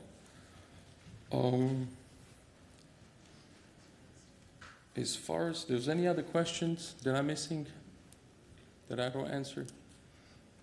I think you got them. Oh, Simona's here. So she's a nurse practitioner. She's not just I want to care for elderly, right? So she's an NP. Thank you. If you have any questions as far as caregiving? May I address? Sure. Name and address, please. Simona Suraju, 45449 Lilac Lane in Belleville.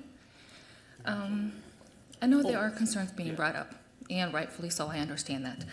I know sometimes when you look at plans, it looks very sterile. And some of the comments that are being made that I'm overhearing could be a little harsh about, oh, it sounds like a prison. I would not want my family member there. I would never go to a facility like this.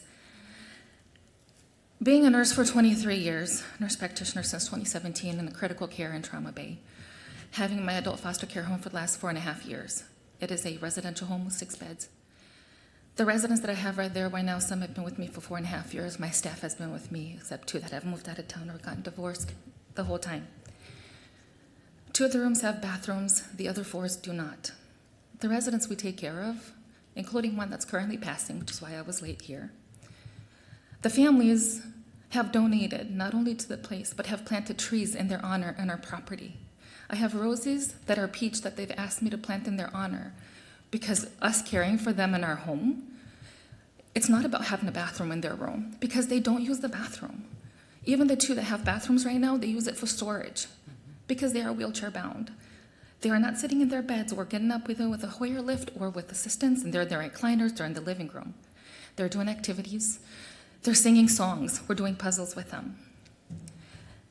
They're not all coming to us just with agencies, but they're referred from their family members. I got a phone call today. I heard about you from a neighbor that stayed at your sister-in-law's house. We're at the dementia unit in a big facility. We need someone that's in a smaller place.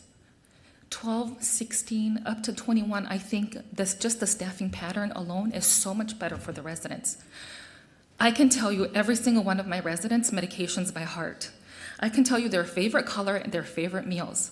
I make their menus, and I go and buy them their chocolate yogurt from Walmart because it's the only place I can find it for one of them. So these residents to me are my family members. I can tell you every single one for the last 4 years and where they're coming from. The education on the staff, it is not minimal. I do the training. The videos that we do from the state level, including the direct care staffing training company, they're not just videos that were haphazard. Those are just reinforcements that I use as a third party because I want to make sure that it's not just me overlooking something as a nurse, but it's also a third party that I can say, listen, you guys are also responsible, and I have the tests that they take after these watches so that I can make sure that they're understanding the content. But at the end of the day, I am responsible for their health, and I'm responsible as their liaison with their family members. So it's not a nursing home. It is not a prison. Their family members come and spend hours watching TV with them. But you have to understand the level of care that adult foster care homes is very different from place to place. They are not medical models. They don't need to be medically trained. The fact that I'm a nurse practitioner, most of the families say, I can go home and sleep. I can go on vacation because I know that you're overseeing my loved one. That's a plus. That's a major. I ask you to go look at the other AFCs because it's very different by state regulations with rent. They are not run by medical professionals. The majority are not. I can tell you that because I know in just my community alone, there's only a handful of us that are nurses. As far as the structure, what we really want to know is, are we allowed by the rules of the city to do this type of facility in this place? And then in relationship to the room sizes, we are most definitely willing to work because at the end of the day, it's not just about providing a room. I also have to think that I have to be competitive with all the other big facilities that are offering studio rooms, 2 bedrooms apartment, and having these grandiose entrances. But at the end of the day, a lot of the people that come to us are from there because what matters is the care. A lot of these residents, they have no idea where they're at. They don't know the color of the wallpaper on my walls, but they know that Mona has a box of candy in her room because I love chocolate every day. And when I walk in, I get that little kisses and I give it to her and the smiles from year to year. So that's what it is. Structure-wise, whatever you would like us to change, we will change. Make sure that we're compliant. But I want you to know that I want to provide an environment where I go to work every day. My kids are there painting their fingernails and spending time with these residents. It is not a prison. It is an enjoyable place for them to be. And structurally, we will comply with what the state and the city requires. That's not a problem at all. We would just like permission to be able to use this area for this purpose. And then we will work with whatever we have to work with us to be able to provide everything that is not only just compliant with the state regulations, but also realistically, I have to know that I can fill that facility because from a business standpoint, I have to be able to keep the lights on. So it is in my interest as well to take all these into consideration, for sure, to make sure that the residents want to be there. Because if they don't want to be there, how will I survive, right? I can have all the best intentions in the world. If I can't pay for all these things, it's no good. So that's all. We were just wondering, we need permission from you to be able to do this in the first place, and then we will address all the other issues, because you are right. As a person living in that neighborhood, it matters what you want as well, because I live next to people too. So that's all I'm saying. Thank you. Sure, go ahead. So I know it was a question about the ramp. The ramp, operating as a doctor office, they have to have a ramp. So you probably have seen the steps, but if you walk towards the right, you'll see the ramp going in an L shape.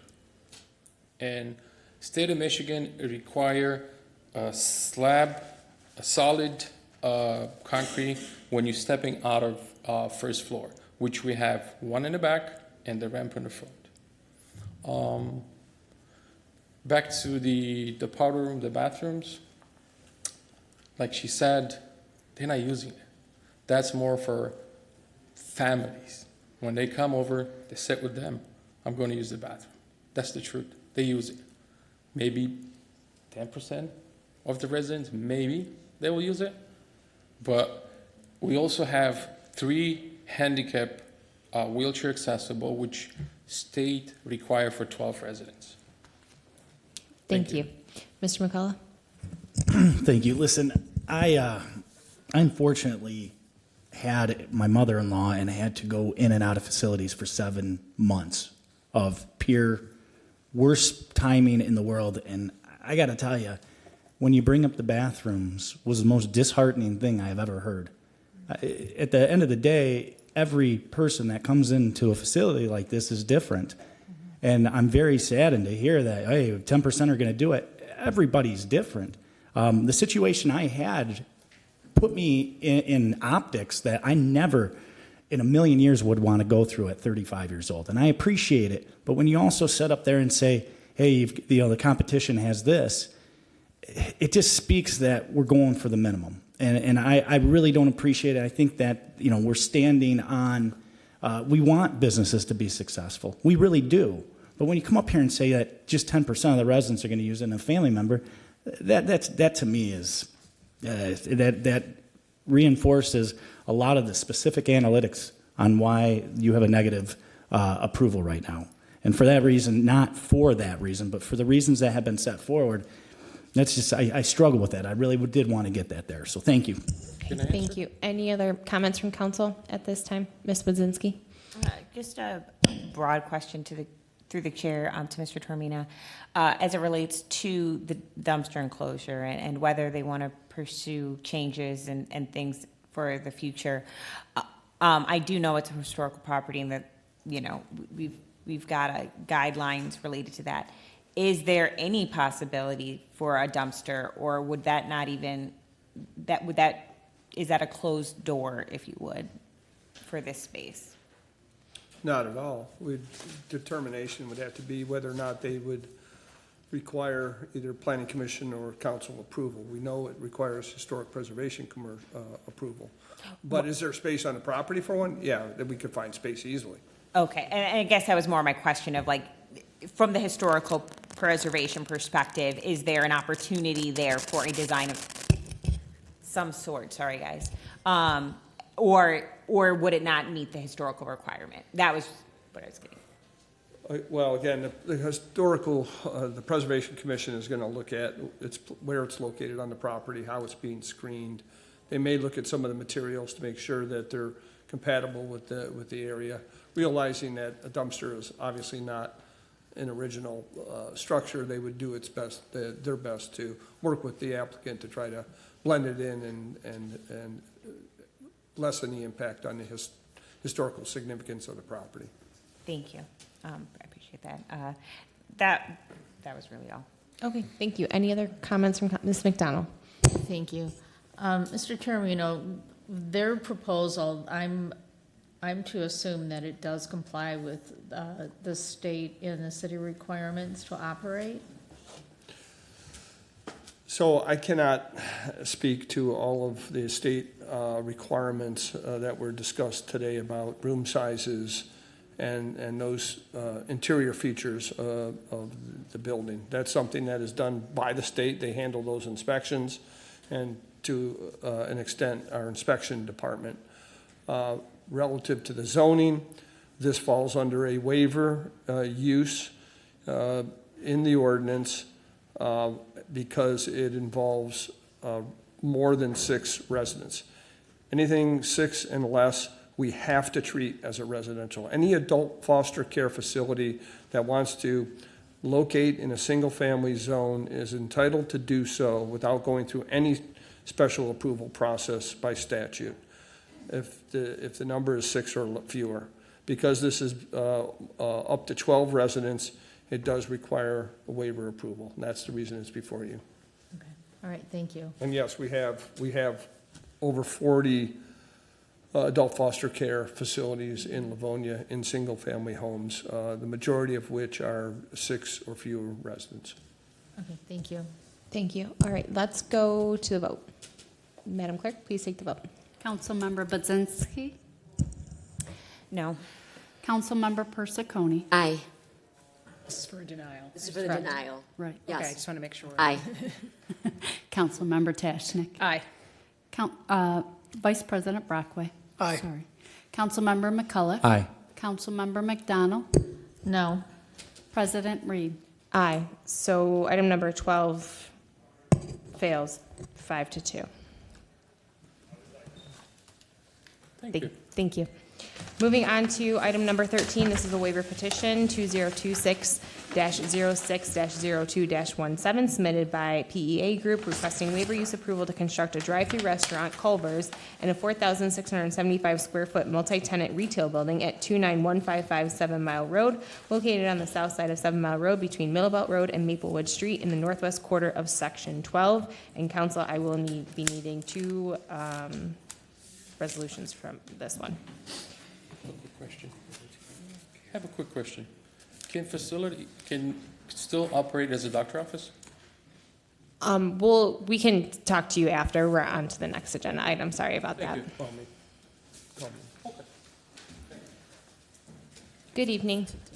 Good evening. Name and address, please. Brent Bridgewater, Commerce. And Leslie Accardo, PA Group, Auburn Hills. Okay, thank you. Do you or Mr. Tormino want to add anything since the study meeting about your request? I'll just briefly mention that new plans were submitted, which you have copies of, showing changes to the parking lot. I think there was it was suggested that that area be scaled back in terms of the amount of parking. They removed the parking spaces along the south side of the property abutting the multifamily residential, replaced that with landscaping. They've added some sidewalks from 7 Mile into the property, adjusted the landscaping plan to meet the new parking geometrics, and other than that, I think that pretty much summarizes. Did I miss anything? I think that. Thank you. Did you want to add anything? No, I just think we're excited to move the project forward. Okay, thank you. Council. Madam Ms. Chair? Budzinski? I'd like to offer approving motion. I think we were all excited last meeting and, Support. you know. Yeah, I did support. Motion by Budzinski, support by Brockway. And remain excited for the project. So welcome to Thank you. Northeast Livonia. I hope. Appreciate it. I'm not jumping the gun here, but we were all excited. So Okay, any other comments from council? Comments from the audience? Madam Clerk, please take the vote. Councilmember Budzinski. Aye. Councilmember Persicone. Aye. Councilmember Tashnik. Aye. Vice President Brockway. Aye. Councilmember McCullough. Aye. Councilmember McDonald. Aye. President Reed. Aye. So the first resolution passes 7-0. Council? Madam Chair? Ms. Tashnik? I'd like to offer a motion that would waive the requirement for a minimum of 2 separate driveways spaced 30 feet apart. Support. Okay, motion by Tashnik, support by McCullough. Comments from council? Comments from the audience? Madam Clerk, please take the vote. Councilmember Budzinski. Aye. Councilmember Persicone. Aye. Councilmember Tashnik. Aye. Vice President Brockway. Aye. Councilmember Aye. McCullough. Councilmember McDonald. Aye. President Reed. Aye, and that passes 7-0. Congrats. Welcome Thank to you. Livonia. Glad to be part of the community.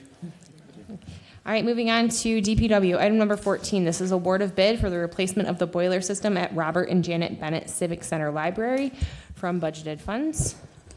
Mr. Hoppala, do you want to add anything? No, I mean, I think that's pretty much it, right? This is on the regular agenda, so we were back here at the study session to recommend the award of bid to the low bidder Guardian Services in the amount of $152,596, again, to replace that boiler system at the Bennett Civic Center Library. Okay, council? I'll offer an approving motion.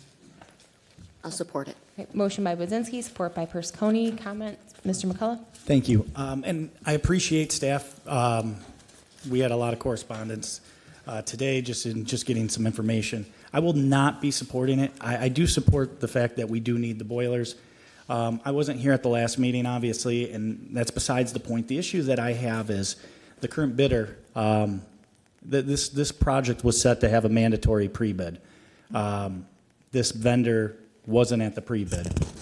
Some of the issues that I had is I think that you had some apples to oranges. Administration did disagree with me, and they're fair to their opinions on things. So if I'm gaining this correct, when we did the Sandberg Library, Guardian did provide an estimate for the boiler and whatever the scope is on this current project. That's not a problem at all. It is what it is. Sometimes that happens. Council said go out to bid. We went out to bid. At that time, the pre-bid was scheduled on June 22nd, which is good. It's on Mitten. The issue that I had is it was a mandatory pre-bid, which means if you don't attend, you can't bid on the project according to our ordinance. So again, this vendor that we're going with was not at that meeting. The other issue that I do have is it was scheduled for Wednesday, July 1st, which is right before the 4th holiday. And bids were due back Tuesday, July 7th. So I had nosed around. Obviously, this is the field I'm in. I asked some of the bigger players in the HVAC world, why didn't you go to this? And they said because there literally was like 5 days to get the bids back for a specification.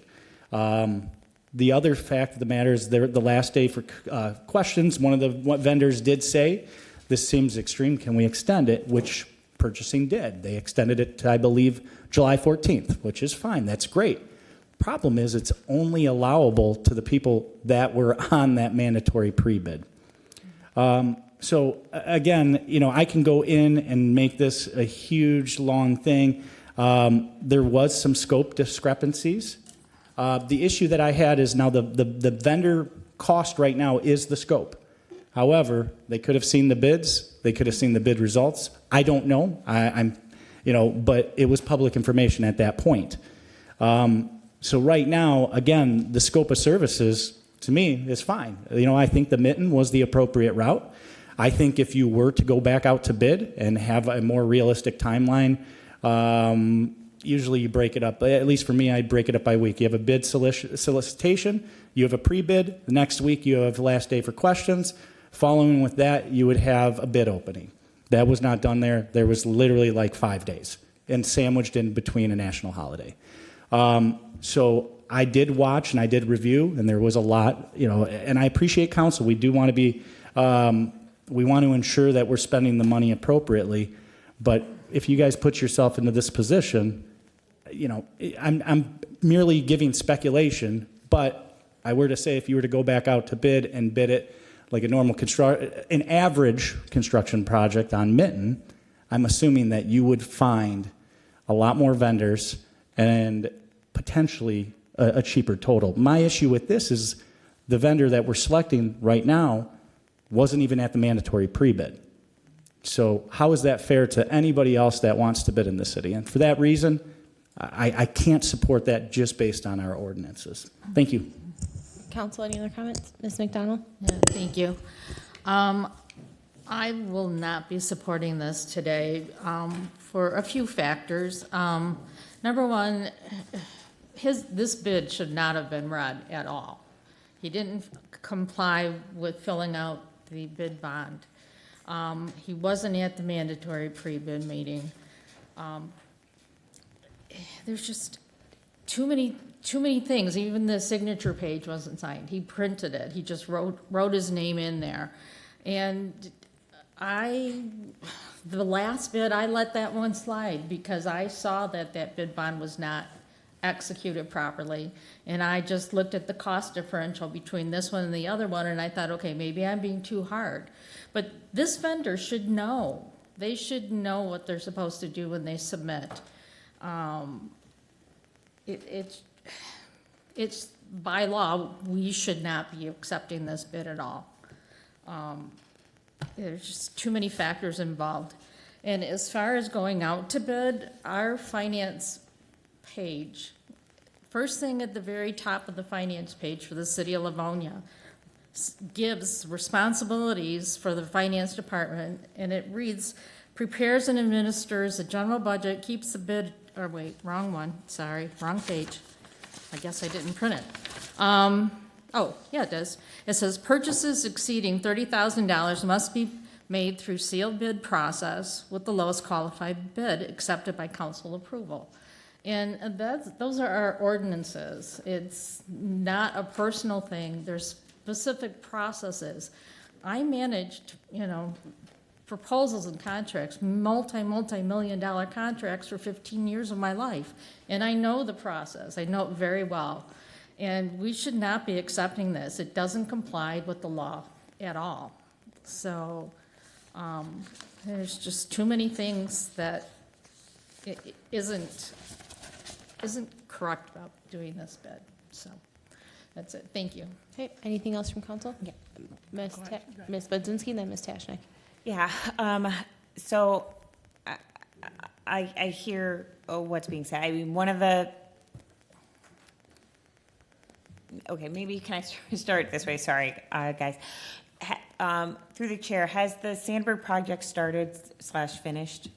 No, so at this time, they are still in the shipment process of our parts and materials, right? So during that, once they were awarded that Sandberg project, which was Guardian, who went through our competitive bid process. They went through a request for proposals for Sandberg Library for a boiler, the same manufacturer for the boiler that we are then requesting here at the Bennett Civic Center Library, and HVAC. They went through that entire request for proposals process.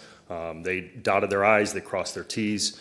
The Councilwoman I'm referring to Sandberg, the one back in February. I know it wasn't. That pre-bid bond that keeps being referenced, I do want to just put that out there that when we receive that is from the insurance carrier for the bidder. That is basically validating that they have the funds available to them to furnish the materials, do the work, and wait that net 30 for repayment. We did receive that from the insurance carrier. That was signed by the insurance carrier.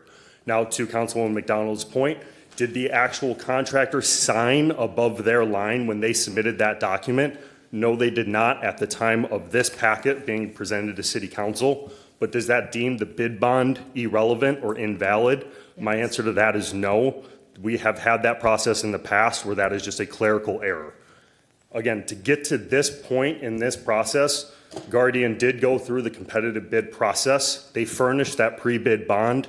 They furnished us references that were verified. They showed to us that they were a competent contractor to do this scope of work. And that's how we kind of led to this finale here. So again, to talk about the bid bond or to talk about the competitive bid process, this vendor is also a vendor in the city of Livonia, right? They've shown that they can do this work. They have the financial means to do the work, and they've bid competitive low pricing for a boiler on a facility in the city of Livonia. So again, that is why it is our recommendation from both DPW and through finance to recommend the award to this bidder for this project. Ms. Wazinski, do you have more to ask? I do. Do you know if they attended the bid meeting for Sandberg and/or Civic Center? Additionally, I was trying to pull it up real quickly and I couldn't, so I don't know if you know. When it was originally put out for Sandberg, how many total bids were received?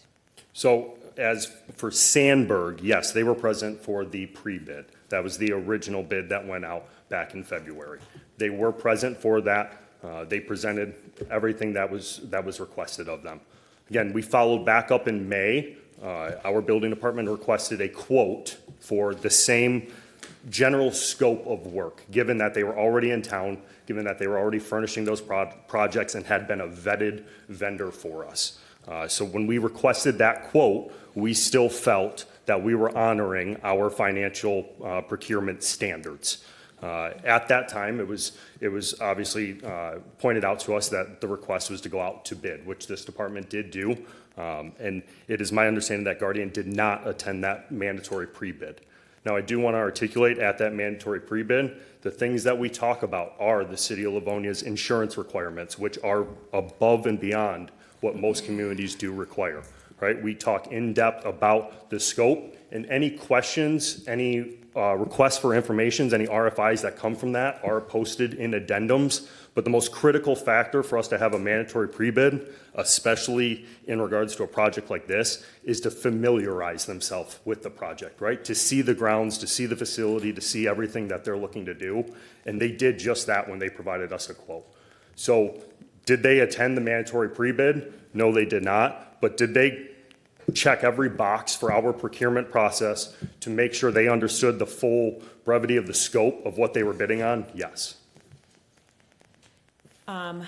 Do we know, or is it possible in a contract to have them guarantee that price of $152,596 regardless of incidentals?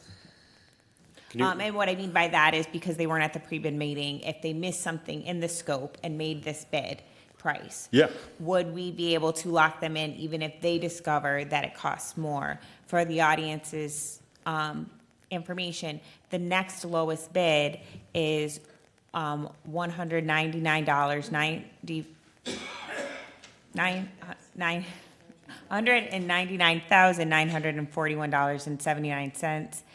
Following that, it's $206,400, $266,131. Sorry, guys, it's getting late in bed. It's long reading numbers, apparently. And then $342,000. So significantly more, yes. Which is where, for me, looking at what is, this boiler is a need for the library. We don't want to delay important facility upgrades. And these other numbers are significantly higher, and what we could do with $50,000 for the library is substantial. And so that is where I am struggling with the concerns that my colleagues have brought up, but also with the realities of the offer that's in front of us. So I guess that is why I'm asking, are we locked in at that price no matter what it ends up costing them to do this project? Yeah, so for any contractual services project that we have, right, the contract that we have before you in this packet that was posted on MIN, that is binding, right? So if there is any scope in there, if there is anything in the addendums, if anything it would change during that pre-bid, there were addendums posted to reflect that. If they did not accommodate for that in their bid, they cannot request, they can request from us to get compensation for that, and that's part of the change order process. We would adamantly say, no, that is in the scope of the packet that you bid on. That was your responsibility as that bidder to ensure that you accounted for all of those things that were in the scope. Now, again, in the course of any construction project that we have, any contractual services, if it is deemed that there is anything outside of that scope that we did not account for as the responsible party that put this out to bid, they are allowed to submit to us a change order request to accommodate for that. Again, that's kind of our process with that. But as per my knowledge, anything that would have came from that pre-bid meeting would, again, been posted on an addendum on Minin prior to that, I believe, July 12th date that bids were required to be submitted. So there was a full 12-day to review those addendums. Thank you. That's all for now. All right, Ms. Dashnick? Thank you. This Sandberg and Bennett boiler system has been a cluster, I think, from the very beginning, to be perfectly honest. It was in April when the Sandberg project was presented to us. It was the very end of April. And the issue I had with this is that I asked for a tabling at that meeting for 2 weeks. I wasn't asking to cancel it or deny it. I wanted a 2-week tabling so that we could look at an entire maintenance projection and plan for the libraries. We knew Bennett had a problem. We knew last winter it had a problem because we lost heat during the winter a couple times. And I know that the subject of libraries is a touchy one, and you have to tread lightly when you start talking about libraries because emotions run high. But I really, truly believe we could have avoided a lot of this mess if we had just tabled when I'd asked for those 2 weeks. Some members of council at that meeting said, well, administration tells us we need to do it, so we need to do it now. And now we're doing a 180 on that exact phrasing. It was just a mere few weeks later that Bennett comes up, and now here we're in this mess. We made a snap decision for that bid on Sandberg, and now we've compounded this when they came back with the cost to do, I was in Alaska when they brought us the Bennett extension. And I understand. Typically, I'm going to be a fiscal conservative. I'm going to want us to rebid. I'm going to want us to take it out there. But this one is tough. I think we are going to learn an expensive lesson here that perhaps sometimes we just need to take a breath. And I'm not saying push stuff off. We all know the problem with that in maintenance. I was asking for 2 weeks. I think if we had had those couple weeks, we could have looked at Bennett and Sandberg together, perhaps bid them together, and we wouldn't be in the cluster that we're kind of in right now. And I'm saying we because we vote as a body. We're not just one of 7. We are the 7. And so I'm not going to make this political like the Sandberg vote turned out to be, but it's just I'm really disappointed in how this whole thing has gone down. By the way, and I'm not saying we should waive the bidding procedure. Most of the time I'm not going to want to waive unless it's a sole source or something like that, but we do have the purview to do that. In the charter, we can legally bypass bidding in the case. And that is, I think, section 3.04, I think it's 0.140E, and there's reasons listed there why we can do that. I'm not suggesting we should be doing that, but we do have the ability to do so. Thank you, Madam Chair. Thank you. Mr. McCullough? Thank you. I wasn't going to get way into the weeds, but the biggest question that I do have, so let's take it through. Yes, I agree, everything probably wasn't handled the greatest, and I think there's a huge learning lesson that will come from this. However, when I did review the last meeting, there was a lot of, hey, it's 40 grand more or 30 grand more because we didn't take the proposal. So over the course of the day, I can point out 1, 2, 3, 4, 5, 6, 7, 8, 9, 10 items that were not included in that proposal, in the original proposal that wasn't on Mitten, compared to what was added to the RFP. I can say that. We can differ in prices or quantities or whatever you would like. They say on the thing $2,000. According to me, and obviously who am I, right? I just do this for a living, is anywhere from $35,000 to $100,000. So let's take it there. What happened there is a learning lesson. But at that meeting, I'm going back to Sandberg, okay? So everybody, let's figure out Sandberg. The bid was posted on January 20th. There was a mandatory pre-bid for February 4th, 2026, okay? Fine, not a big deal. It's kind of the same thing here. July 22nd, July 1st. The bids were due back on 2/17. There's more than enough time to get your last days for questions and to submit your bid. So my question, outside of debating what cost there was and having one of my colleagues told that, hey, this is a cost, which I'm just saying that was on public record. My issue is why, and tell me one other example, and I'm not trying to put you there, Zach, this is more for purchasing, but name one other bid that would actually have that short of a time frame to have a mandatory pre-bid meeting where you have to attend, sign in, you have to, sandwich the 4th of July, which we were closed on that Friday, and ask for the bids back Tuesday. Please tell me, because listen, you guys are all smart people out there. We get that. That's been my issue. And then to come back and say, hey, I'm not saying anything about Guardian. I think they're a competent company. I think they probably do a good job. But you know what? They did not follow our procurement policy.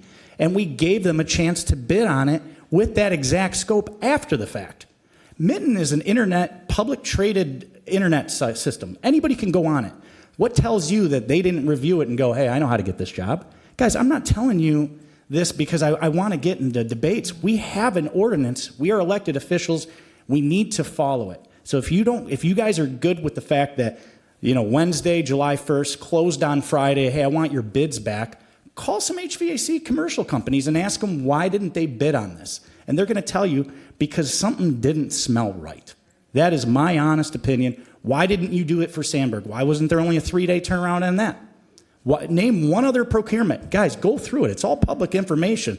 I can tell you, never in my life would I be allowed to have that quick of a turnaround for purchasing. Thank you. Ms. McDonald? Thank you. My question for you is, who reviewed the bids? Does the purchasing department review the bids? Because they should know, and to disagree with you, because I know I'm right on this, we cannot accept the bid from somebody who does not have the bid bond properly executed in their bid package. We cannot accept it. So our choice is either to turn down the whole proposal and figure out something else. It's not legal. We cannot accept it. And if he didn't do it the first time and then he did it the second time, it's like, I have a problem with it. And I'm sure if he bid other contracts, he knows what the requirements are. It's not, the technical part of the proposal submittal, for me would be very difficult, but the submittal part in the actual process, this bid wasn't that complicated. And we just cannot accept this bid at all, not at all. So, and can you tell me who reviewed the bid packets? Was that the purchasing department or was that your department? What is your exact question there, Councilwoman McDonald? The whole bid department, or the Correct. whole bid itself, the I whole guess proposal? my question to you is, when you say who reviews that bid packet, are you asking in preparation of, are you No. asking in review once those bids come in? Correct. That is what you're Correct. asking. That's what I want to know. That is in tandem with both whatever department is looking to procure, whether it's materials and services, and the purchasing department. We do that in tandem, right? So we've got the technical expertise to make sure that scope and everything else is clearly outlined, and that there's nothing, there's no outliers that are missing from that. There's nothing that is put at $0 of something or $1 of something that obviously cannot happen, right? So we do that from the DPW side in this instance, and then we have the procurement side of our team vet all of the financial paperwork and all the procurement process side of things. So we do that twofold. Well, then we have a problem in the purchasing department because they should know better. I hate to say this, and I'll like Gus and his department, but we have a problem because the submittal, that bid and the bid for Harper Mechanical should never have been read at all publicly. Not at all, because they weren't executed properly. So, I don't know what we can do to fix this, but somebody needs to fix it because this is wrong. It's just absolutely wrong. And my other question too, his quote page at the very bottom, it says that it's good for, sorry, I can't see without my glasses here. His quote expired, when did it expire? 7 days. Approval received beyond 7 days are subject to revisions in pricing and will be submitted in writing for further authorization before proceeding. And that was on the quote from July 13th. So can you explain that? At this time, from our end, from the DPW, we just review the technical side. So the seven days, the expiration of that, I can't speak to the validity of that. But again, that's a conversation you can have with the vendor to see if they're still willing to honor that. Just because they put that in writing does not mean they're not willing to amend that and still hold that pricing to be valid. That is a conversation for us to have with that vendor. And if they were not willing to honor that pricing, we would be back before you, informing you of that. Okay, thank you. Mr. Goldstein, can we legally accept this bid? Well, no one's given me all the documents so that I can make an independent assessment. I can just say I've heard all the various things that have been said by council members and the departments. And I don't think you ever want me to make a legal decision just based upon people's oral statements about what they think happened. If we legally can't accept this, I don't know why we're voting Madam on Chair. this. Madam Chair. Sorry, I have Mr. Brockway first, then Ms. Buzinski. I have a couple of questions. So with the, and I'll get back to the question of legality. So with the original offer was 120, let's call it 121,000. That was the original offer after the Sandberg job for this, before it went out to bid.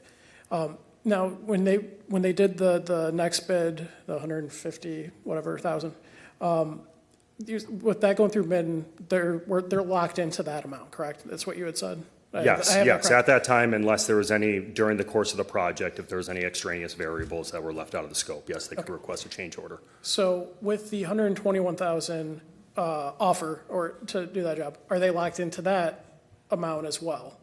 Just like they would be if they were locked in at Midden. We're referring to Sandberg? After the Sandberg job, when they offered to do the same amount for Bennett Library, would they if we had gone with that, would they have been locked in, or would they have had more room to maneuver for, say, a change order versus signing up through Midden? No, so that when we originally came to council, when we received that quote in May, that was legally binding, right? That is encompassing all of that scope. Again, every contractor has the right to request a change order if they deem something was left out of that scope by us, the responsible party who bid it out, and we can converse over that. So when we say locked in on the price, yes, they are responsible for honoring that price for that scope that they have provided us, correct? Okay. Just because looking at the two scopes of the two jobs, you have completely different types of equipment that are going in there. You have roof units versus boilers.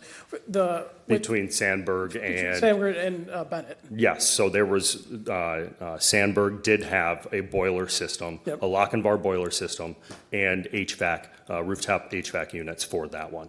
This now here at the Bennett Civic Center Library is just boilers. That is the Lochinvar though. So again, when we talk about scope, it's talking about the open air ventilation systems. It's talking about the mechanical pipings. It's talking about permits and testing and all the different appurtenances that are required for retrofitting the piping that's required, right? So when they bid on that project on Sandberg, that's what their understanding was of that scope, of that Lochinvar boiler and all the requirements necessary of that to abide by all of our building department requirements. So when we requested that them who went through the bidding process provide us with a quote for additional Lochinvar boilers at a different location. That scope included what we believe, in our professional opinion, encapsulate what we articulated in our RFP. So the scopes, while yes, in our letter to council dated July 27th, there are 4 differences that we did have conversations prior to this meeting on. Yes, there were 4 differences left out between that scope, between that quote and what was published with all the addendums included on the RFP. Those were the only changes, and we believe, in our professional opinion from DPW and the purchasing department, that that was a nominal figure, roughly around $2,500. And again, there was adds and subtractions from that scope. All 4 of those were not adds. Okay, thank you for breaking that down. Madam Chair, we kind of keep going back and forth. I don't want to delay things with I don't want to, put anything to chance when it comes to our libraries, but to, not sound like Ned Stark, winter's coming, and so we're going to need to make sure our boiler is up and running and whatnot, and the HVAC system. But I believe that Councilmember McDonald has a point on how we're accepting the bid process. Now, in my line of work, when we receive applications and stuff on a federal level, something's not signed off, it's not valid anymore. Even if it's submitted by a power of attorney, it's not valid without a signature. And if something's missing from a signature, they're not at a mandatory part of the bidding process, the word mandatory is in there, then this raises some red flags. I would like to make a motion. We have one on the floor already. Then I'll hold off on that. I'm good. You can offer a substitute. I'd like to offer a substitute motion. And do you want to say your speech, and I'll come back to Ms. Buzinski. Maybe I can save us some time. As Martha had mentioned earlier, she tried to pause on the library, and I kind of jumped and it became more of a thing, and she was right. And I try to learn from my mistakes, and I don't want us to repeat a mistake in this instance. So while I am always an advocate for our library and for addressing capital needs, I think we need to take a step back on this one, so I'd like to withdraw my motion. Does your supporters I'll rescind my support for Thank the you. motion. Madam Chair, I'm okay. I Mr. just wanted to make one comment before the next motion was made for my colleagues to consider. I appreciate the concern that's been raised by Councilwoman, McDonald, regarding the process of this and following the process. To date, we've been told that this was a clerical error and that signature was a clerical error. That's what our subject matter experts have been telling us, that it was simply a clerical error.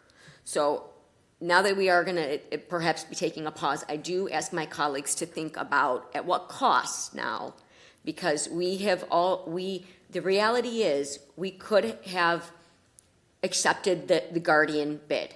Okay, whatever we decided to do at that point in time, we have the ability, pursuant to the statute, if there's no advantage to the city, we could waive the bid. We've done it. This council's done it numerous times in the last 8 months since I've been here.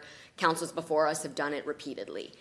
What we need to really stop and ask ourselves is this. We already are in a position where our taxpayers are paying $30,000 to $40,000 more right now, potentially, if this was to go forward, which is the best bid that we have to date. We can go back out to bid. We can do lots of things, and that price, we know the next one in line is roughly $200,000. So we could be looking at costing our taxpayers an additional $70,000. So at what point are we going to decide we need to do what we think is best for the residents and make the best financial decision, and really stop the bleeding? This is what I tell my clients every day. You're throwing good money after bad at some point. We have to make a decision. So I would ask you all to think about that before we decide what we're going to do. Because I have grave concerns that this bid's going to come back significantly higher, and we need to learn from our mistakes. We made a mistake. We learned.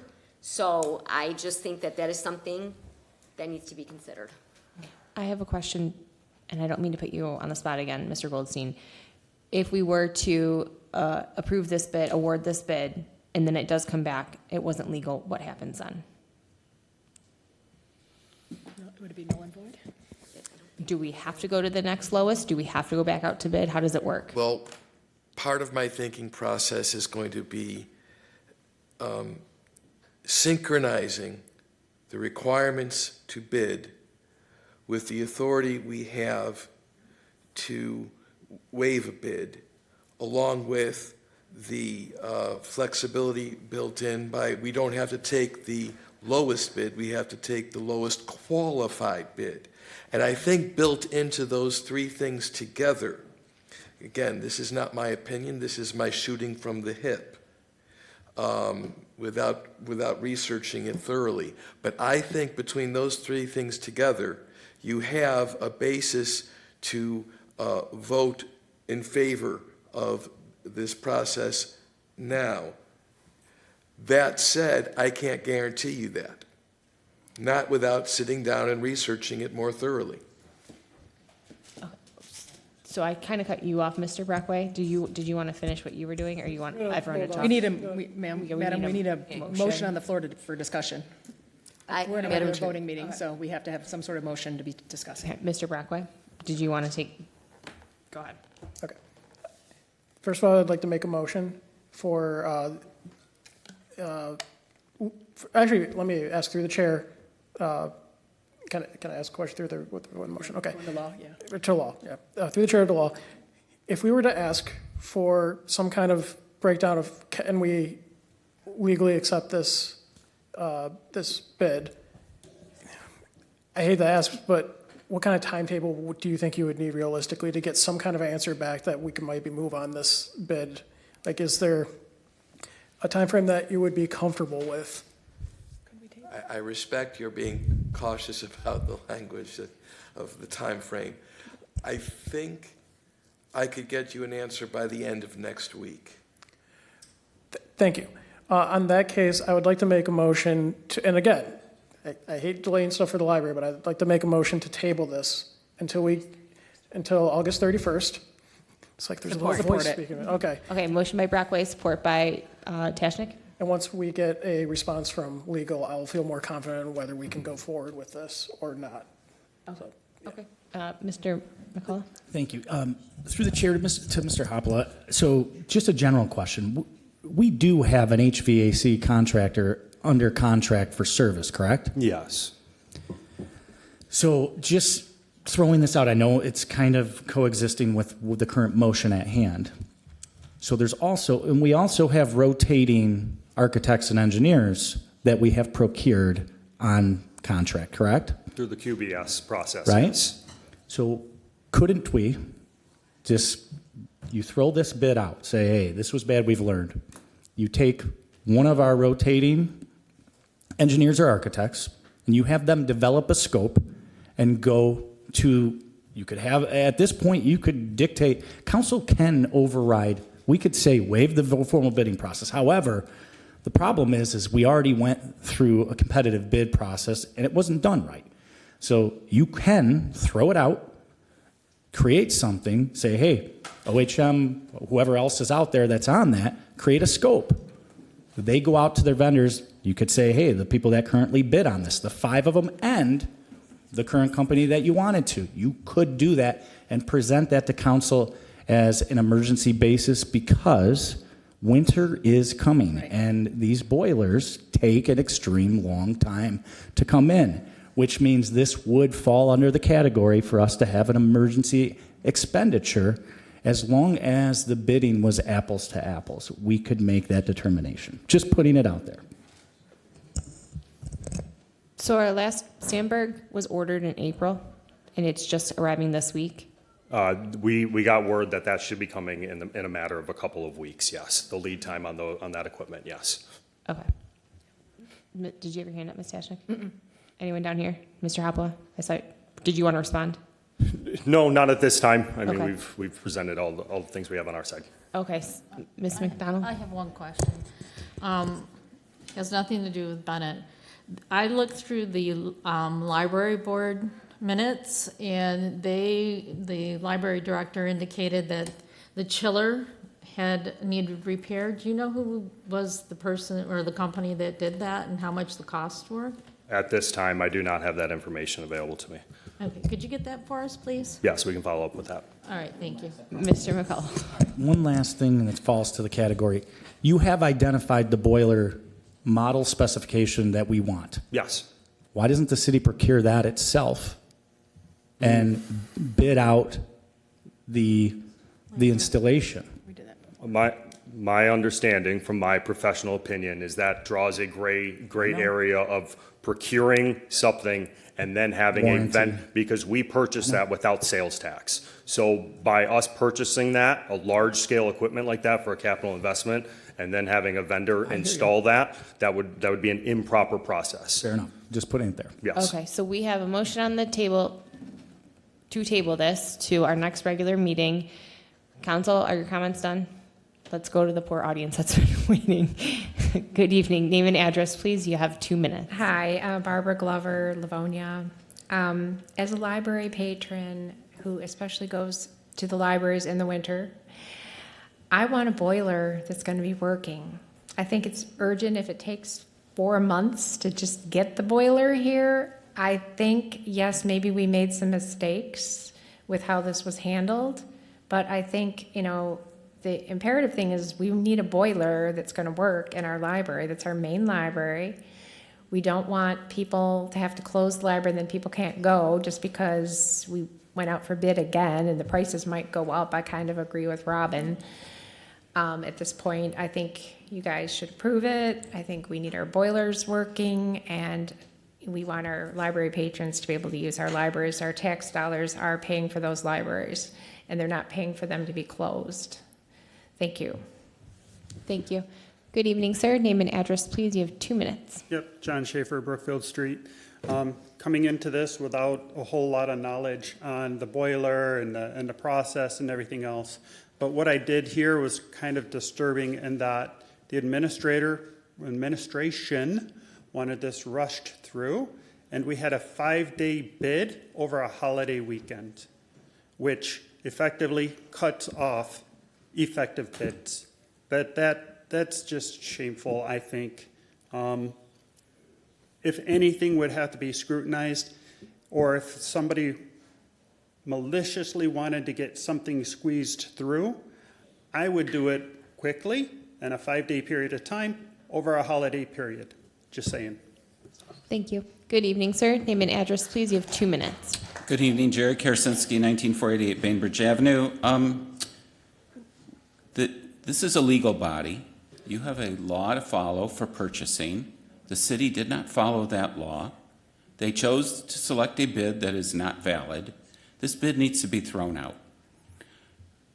There should not be any way that we're trying to gloss over a few things and make this okay because we're going to create an emergency. That's all water under the bridge. It's all done. You either have a chance to do it right and force the purchasing department and DPW to go back and rebid this, find out who the qualified bidders are, and know exactly what what you're bidding for, and get those proper bids back and select that bid. To do anything else is unconscionable. That's my opinion. Thank you. Thank you. Good evening, ma'am. Name and address, please. You have 2 minutes. Denise Micah, Livonia. I too have a lot of experience in procurement, and for more years than I want to mention. And the first stop is, did the vendor meet the minimum? Did not attend that meeting. They should have not even looked at that bid, the names on it, put it aside, not qualified.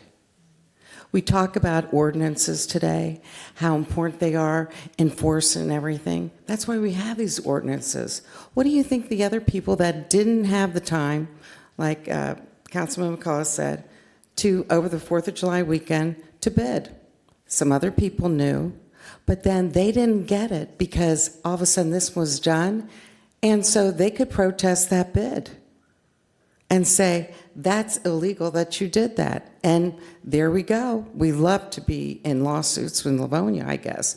But these unsuccessful offers, as we call them in the biz, is they have every right to come and protest against that. And maybe they're watching tonight and see what happens, that we know that they weren't viable bid because they didn't attend that conference. They have no idea what was going to happen at that conference. Some other thing would have come up. The other thing about the statements of work, they are very, very vague. They should be a little bit more succinct, because when we just found out tonight that, it wasn't only a boiler, it was the HVAC. Well, if you look at Sandburg, 8,600 square feet, Bennett, 64,000 square feet. That's a big difference. So they should have a better statement of work. And also, looking at the documents for tonight, the people that want you to approve this, they didn't sign the documents. Other documents we saw tonight were signed. None of those people signed. Thank you. Good evening, ma'am. Name and address, please. You have 2 Laura minutes. Shoemaker, Gulfbridge, Livonia. I'll mimic what she said.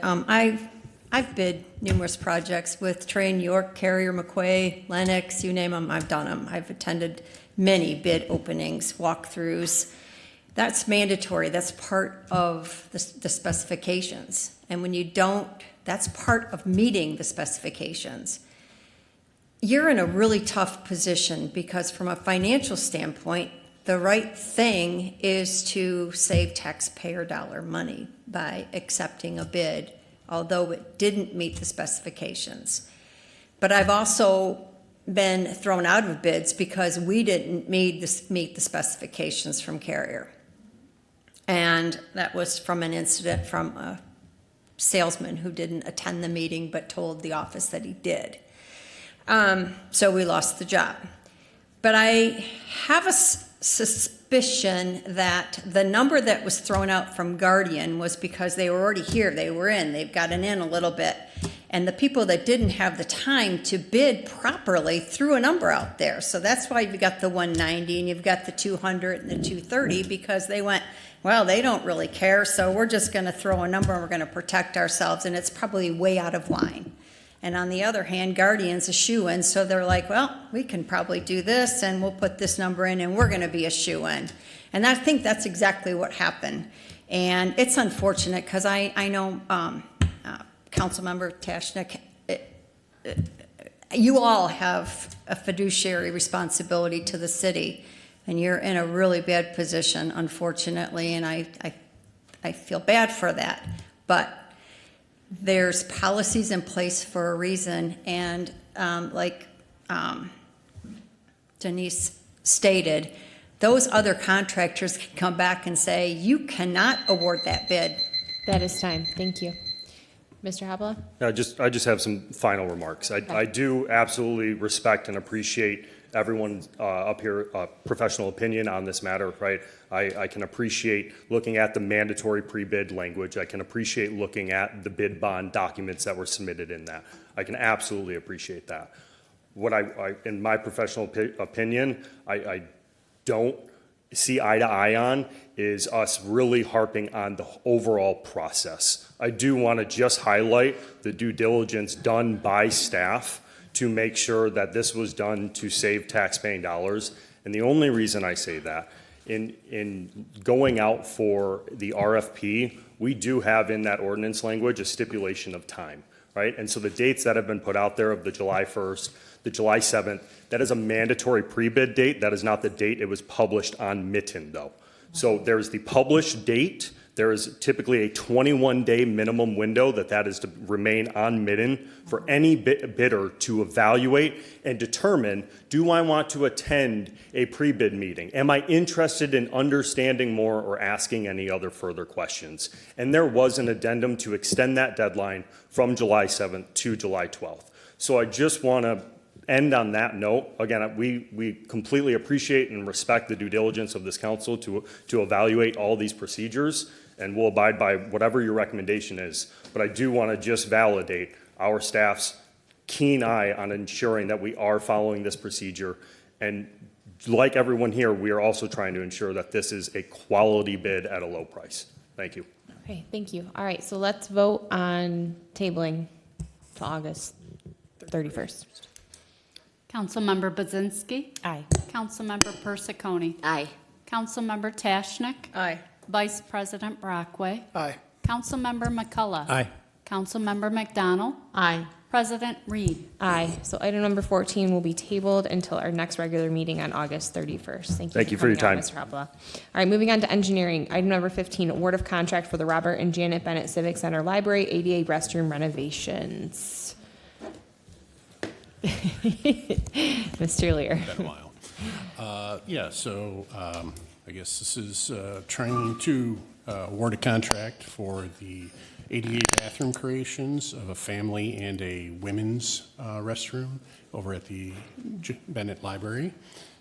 We went out for bids on this one. The total amount came back at, I believe, $304,123. To go along with that, we would need professional architecture services from DLZ in the amount of $29,500 for a total bid of $333,623. And we're looking for approval from the council. Thank you. Council? Ms. Bazinski? Just a quick question from last time, I'll do a motion approving. Support. Okay, motion by Bazinski, support by McCullough. Right, just a quick question. I won't belabor anything. I just didn't see, I know we mentioned having a children's changing table in addition to an adult changing table and the new unisex multi-use bathroom. Did we happen to learn if we can have a children's one? Yeah, I guess that was not relayed to you, but I did check with the professionals, and they reassured us that the adult changing table can also suffice for the infant changing, and as well there is going to be an infant changing in the women's one at the same time. Great, thank you. And sorry, somebody might have told me, I may have missed it. So thank you. Our library director was shaking her head yes. So I believe that means yes to your question. Okay. Any other questions from council? Ms. McDonald? Real quick, I'm not going to make this long. I think we need these changes done. I absolutely believe that. But I'm going to stick to my gun on my process. I'm not going to support this tonight. Thank you. Okay. Anything else from council? Any comments from the audience? Madam Clerk, please take the vote. Councilmember Bazinski. Aye. Councilmember Persicone. Aye. Councilmember Tashnik. Aye. Vice President Brockway. Aye. Councilmember McCullough. Aye. Councilmember McDonald. No. President Reed. Aye. So item number 15 passes 6-1. Moving on to new business, we have external requests. Item number 16 is a block party from Ashley May to be held Saturday, August 22nd, 2026, from 5 p.m. to 8:30 p.m. between 38532 and 38517 Tuscany Court. Approve. Good evening. Support. Good evening, ma'am. Hi, good If evening. you want to say your name and say anything about the event. Yes, my name is Ashley May, Tuscany Court, and this is our second annual block party. So just doing it for the kids and trying to get the neighbors together. Thank you. So we had a motion by McCullough, support by Persicone. Any comments from council? I could just say if you held out for your block party for that, that's why I had to offer that. Any comments from the audience? Madam Clerk, please take the vote. Councilmember Bazinski. Aye. Councilmember Persicone. Aye. Councilmember Tashnik. Aye. Vice President Brockway. Aye. Councilmember McCullough. Aye. Councilmember McDonald. Aye. President Reed. Aye. And item number 16 passes 7-0. Have a great block party. Thank you so Yep. much.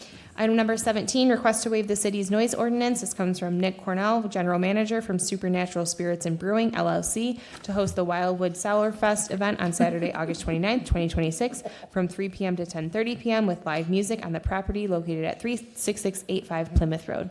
Good evening, sir. Name and address, please. Good evening. This is Nick Cornell, and our business is at 36685 Plymouth Road, Livonia, Michigan. I'm in Redford. I don't know if you need that. No, that's good. And you want to tell us about the event? So this is our biggest event of the year. We put 16 of our best sour beers on tap, and those generally are a large part of our beer sales. All outside. We'll have live music. We fence off our entire front lawn and just have a big party. Sweet. Council? Ms. Persicone? Motion to approve. Support. Motion by Persicone, support by Budzinski. Any comments from council? I just have a quick question. Stansberry? Ms. Tashnik? Yeah. Yes. So I'm guessing you're looking for a decibels waiver because the time is fine. It's within the city ordinance. Oh, yes. So you're looking for volume. Yeah, and, just notice to the city and Okay. Appreciate that. just making sure, like to be involved with this particular event with the city. Thank you. Any comments from the audience? Madam Clerk, please take the vote. Councilmember Bazinski. Aye. Councilmember Persicone. Aye. Councilmember Tashnik. Aye. Vice President Brockway. Aye. Councilmember McCullough. Aye. Councilmember McDonald. Aye. President Reed. Aye. Item number 17 passes 7-0. Have a great event. All right. Thank you. Any audience communication from any audience members that did not speak at the beginning of the meeting for any items that are not on the agenda? Seeing none, council, can I get a motion? Motion to adjourn. Support. Motion by Persicone, support by everyone. See you at midnight. 10, shoot. 10:10. Carrie said it first.